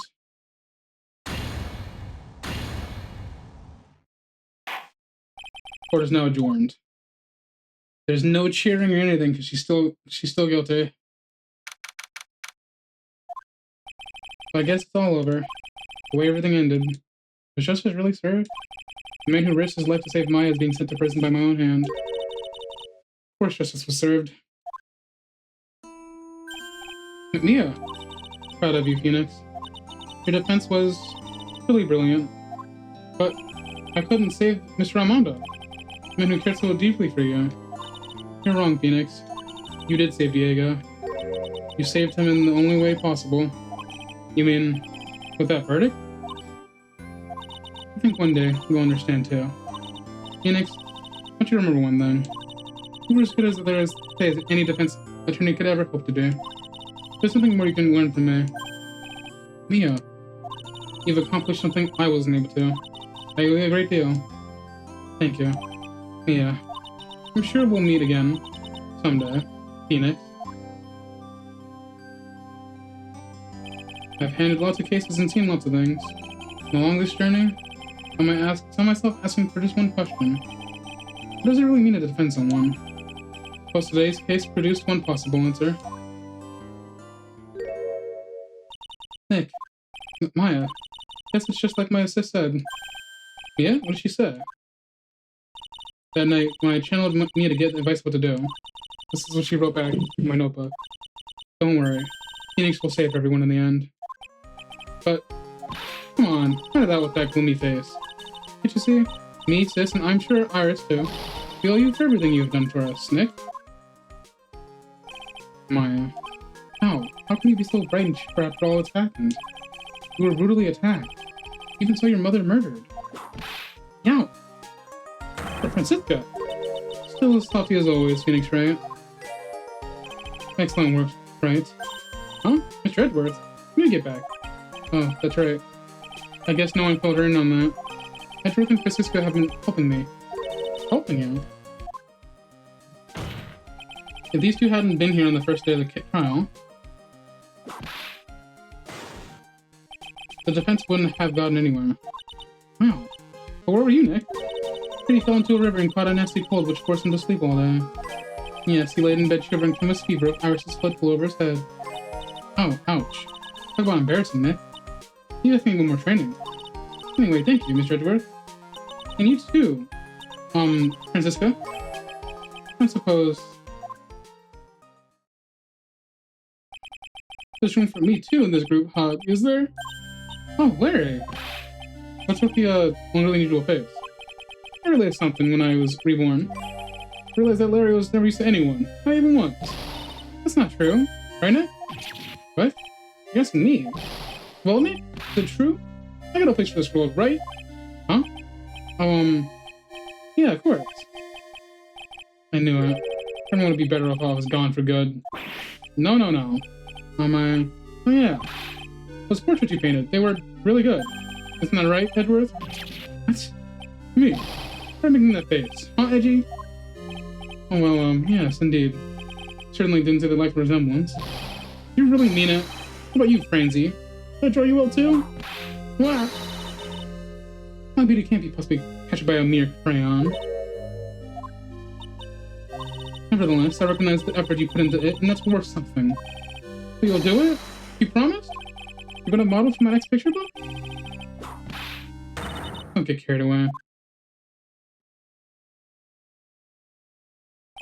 Well, how about that? I guess painting portraits is the only thing I'm good at. Painting a Pearl is pretty darn good, too, if you ask me. Huh? Now that you mention it, I haven't seen her around. Pearls. Where could she have gone? Normally she would have made a beeline for Maya. Oh, I'll go look for her. Be right back. Hey, Pearlie. Was she in the closet? Oh, right. You seem to be uncharacteristically puzzled. I expect you are wondering how Maya can be so cheerful despite all this happened. Yeah. To be honest, I can't understand it either. Francisca. That's right. She lost her father fairly recently as well. I think I understand how she feels. Maya is a much wiser person than she appears, and I think she realizes something. Now is exactly the time when she needs to be as strong as she can. But what do you mean by now? Maya was the only one who was badly wounded by this incident. In fact, there was someone who was far more deeply than she. I believe it's for that person Maya is trying to be her best not to cry. Someone who was hurt more deeply than Maya. That's worse. I think I'm starting to understand too. How? And tell me, Phoenix Wright. Who is Maya Fey being trying for? It's obvious. The other Fey member involved in this case. Girl Fey. The poor kid. For all, the reason she worked so hard to follow instructions was because she loved and believed in her mother, Morgan. It's for the good of the Fey clan. I'm sure she believed that every last word. She thought she was doing it for Maya. That's why she was so happy. It shows how truly devoted she is to Maya. But it's a cruel irony those her experiences that led to this tragedy. Maya's Fey mother was killed, and Maya herself was put into the deepest peril imaginable. And that's exactly why Maya's putting on a brave face. So she's doing it for Pearl's sake until she can see her smile again. Oh hey, this is where you all were. Ah, looks like we're having a bunch of... Yep. What was that for, sir? Sorry about that, Scruffy. My web just seems to have a mind of its own. What's up, Detective Gumshoe? Well, you know, this and that. Anyway, congrats on your win. Go up and out, pal. Dinner's on me. My sally's gone sort of kind of down the T&T weenie a little bit, but it's alright. I made reservations at a first-class French restaurant tonight. Yeah. Pretty good work, Scruffy. So what was your reward? Detective Gumshoe, you said a first-class French restaurant. You don't mean... Bien. Bro. I know, we're doomed. Come on, let's go, everyone. Can't keep Maggie waiting, pal. Hey, you, Crybaby, you're invited too. No, forget about me. Paul and I will be at the loser shack eating potatoes. You know, Maya's taking an awful long time to get back. She's still out looking for pearls. Oh, Maya, what's wrong? Nick, what do I do? Pearlie, can't find her anywhere. Huh? I bet she just went back home.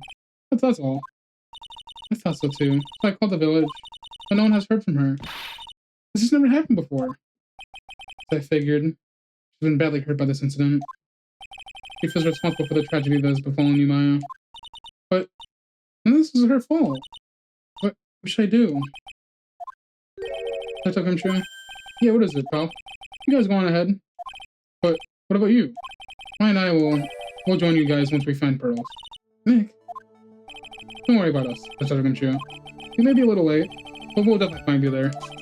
We have a lot of celebrating to do tonight. I wouldn't miss it for the world. Yeah, but you're the... Ah. Very well, Phoenix, right? We'll go on ahead. Don't keep us waiting, right? We won't. But where should we look? Where could it probably have gone? Let's go, Maya. There's only one place I can think of that Pearl might have gone to. The Wright and Co. law offices. Wright and Co. law offices. Okay, second guess. Hazakura Temple? For pearls, this must be a very important place. After all, where this whole incident started. What's this? Is it all back again so soon? Just your bikini. I thought we would be eating mashed potatoes alone tonight. But she's here. Pearlie is here. She's in the training hall. Why don't you go hurry along and go see her? Okay. Pearlie's not here. Ah, Maya, hanging scroll. Huh.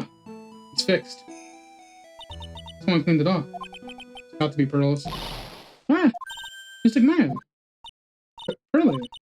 Why did you just leave like that? Mystic Maya. Mystic Maya.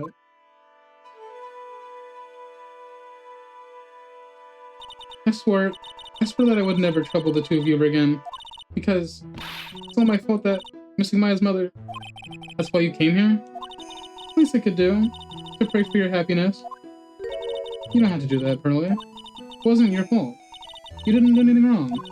Of course I'm sad that my mother's gone. But how do I say this? I'm still happy.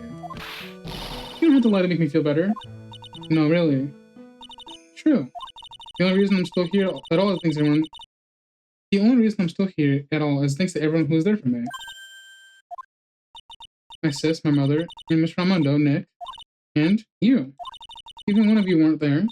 I'm sure it wouldn't have been so ever now. That's why I had to be strong. For all the people that were there for me when I needed them. That's all I can really do. Mystic Maya, I'm impressed. Truly all the daughter of Mystic Misty. Sister Bikini. Your mother, Mystic Misty, was a strong woman indeed. I want to tell you what you said to me that night. After dishonoring the good name of Curran, I don't have the right to face my daughter. But still, Maya's always in my thoughts. It's true. She'll always be with me until the day I die. My spirit was with her. That's why my mother was so strong. Even to the end. Sure she had no regrets. She'll always be with me, huh? Until the day I die, huh? There's a rule or something about all masters are fall, isn't there? Never take the charm up until the day you die. That's the master's talisman. The thing the Misty kept by her heart and would never take off. It wasn't the container that was important. Rather, it was the good contents. But that's... a photo? Ah. Mother. It's only natural for living creatures to fight to protect their own lives. But what makes us human is that we fight for others. But who do you fight for? How hard must you fight? That's true for any measure of what human life is worth. You defense attorneys are warriors who are constantly challenged by that question.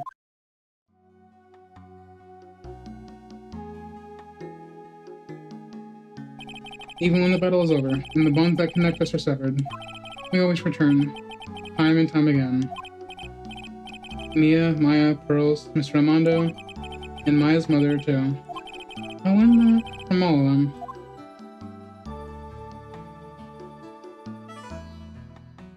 Unofficial fate tradition, everyone has to break the pot. Amy will have to suffer for the rest of her life. Well, should we get going?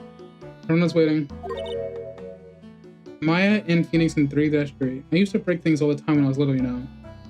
Well, Pearls and Adrian seem to have picked up where you left off. Same logic, no less. Jesus Christ, yeah. This is a day to remember. A day where a lot of things can be finally put to rest. I think we should celebrate what we've overcome today. But I still can't...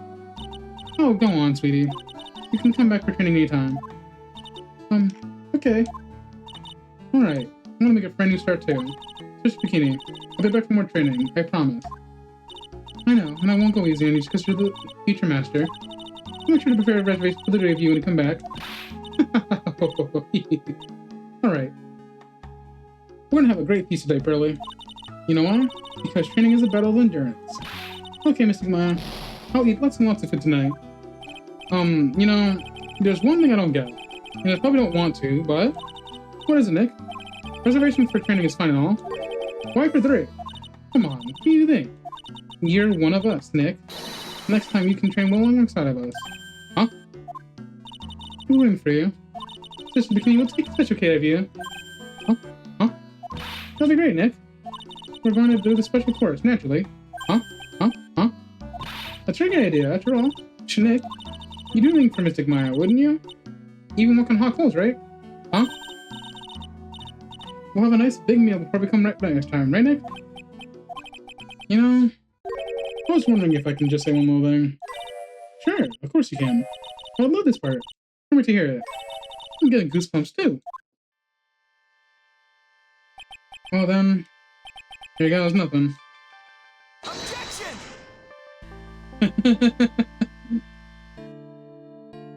That's a funny one.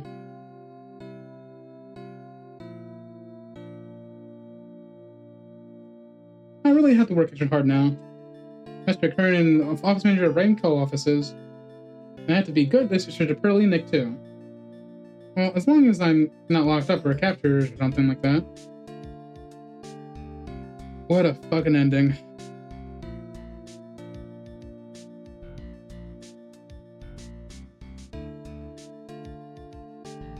So true, Mr. Nick. It really is Mr. Knight's Nine Shining Armor. He went for the special course all the way to the end. Did he now? Actually, I heard there's a legendary extra special ultra course too. I think I'll surprise the two of them by making it them a secret reservation. Evil child, evil child.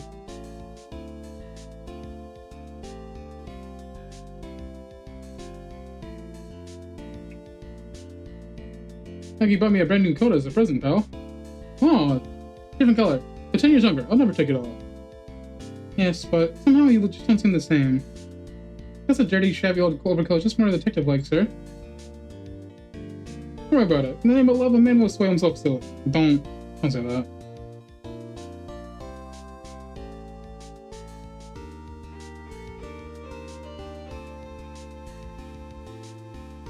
Mr. Wright, I'm once again in your debt.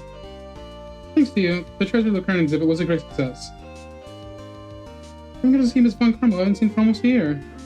You told me how to use a whip, and said that I must show you what I've learned. Hey, whoa, whoa, whoa, whoa.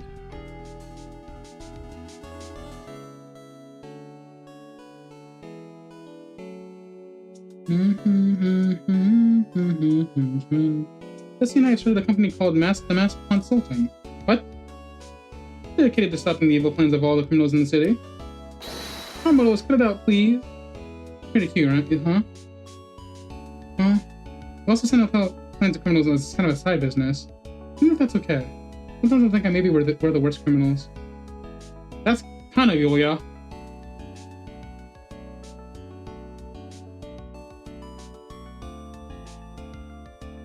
Hi there. I wanted to show my appreciation to Mr. Wright for exterminating Don Tigre. So I lent him special thick tea, one I mixed up with my own two-hand. I don't like that, but he's drinking it right now. Went through compromise. I don't. Get the woman away from me.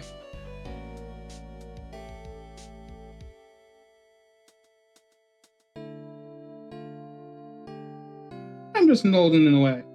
Grumpy old pan-nosed waste of a flesh. At least that's what I thought. My grandkids have had a birthday party for me the other day. Talk about embarrassing.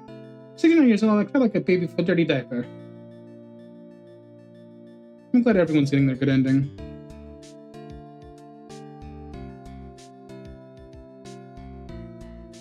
As usual, we have abundance of work to do. We've hired a new programmer to place Glenn Egg. Hope everyone do get along. His name is Mata. As soon as I knew her name, I knew our brain circuits were aligned perfectly. Another palindrome name, huh? Mata. I love palindromes. My. All reporters. Since the murder, we've had too much money of telling what to do. I think magazines like this, because for such a nice visual, especially in spring, I'll wait for the art to come back.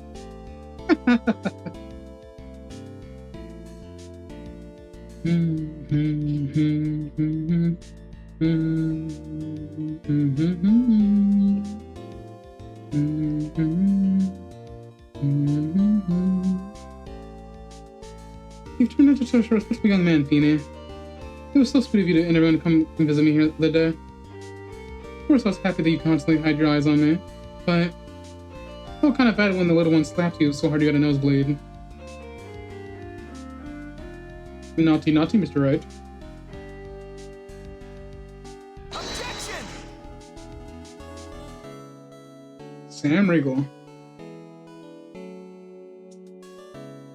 Objection! Sion King.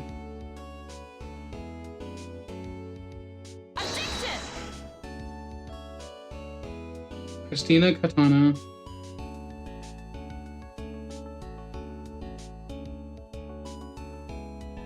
Objection!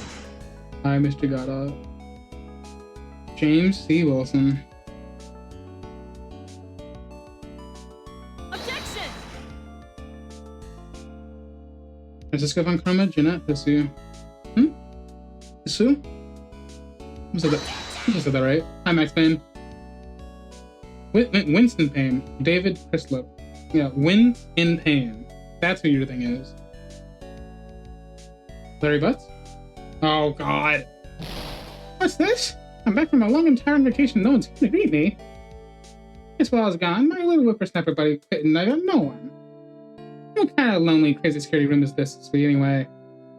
Oh, all the flashing lights and switches. Like some sort of space alien. And now what am I going to do with all these macadamia nuts I brought back for everyone? I'm not reading all that. I'm glad this is your only appearance.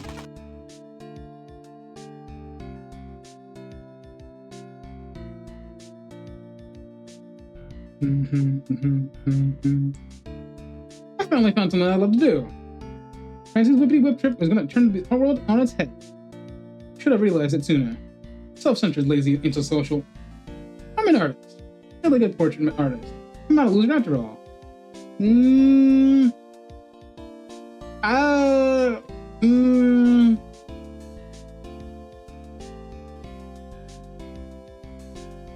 Picture. No, it's a really good picture from Larry.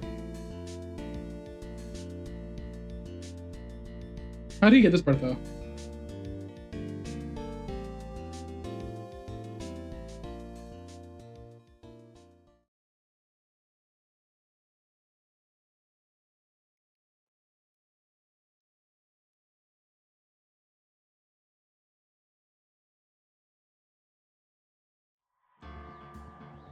Oh man. Well, that's it, guys. That is all of the trilogy. I managed to do it. I will say though, tomorrow we'll be continuing the next line of the timeline. That's what you call it, yes. We'll be playing the Miles Edgeworth games next, before we move on to the Apollo Justice trilogy. But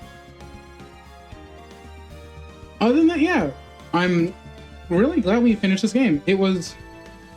I loved it. I got stuck a few times, but I guess the more I played the game, I kind of learned how the thought process is supposed to go. And I'm excited to see how the Miles Edgeworth games go, because I'm not sure how similar it's supposed to be. I know the Apollo Justice games are like the Ace Attorney games, but as far as I'm aware, the Miles Edgeworth games are newer. But yeah, I hope tomorrow you guys witness me play a new game. I'm ready. I'm excited to get that set up. So once more, I hope you guys have a good day, good night, wherever you are. Hope you enjoyed watching, and hopefully I see you next time. You guys have a good one now.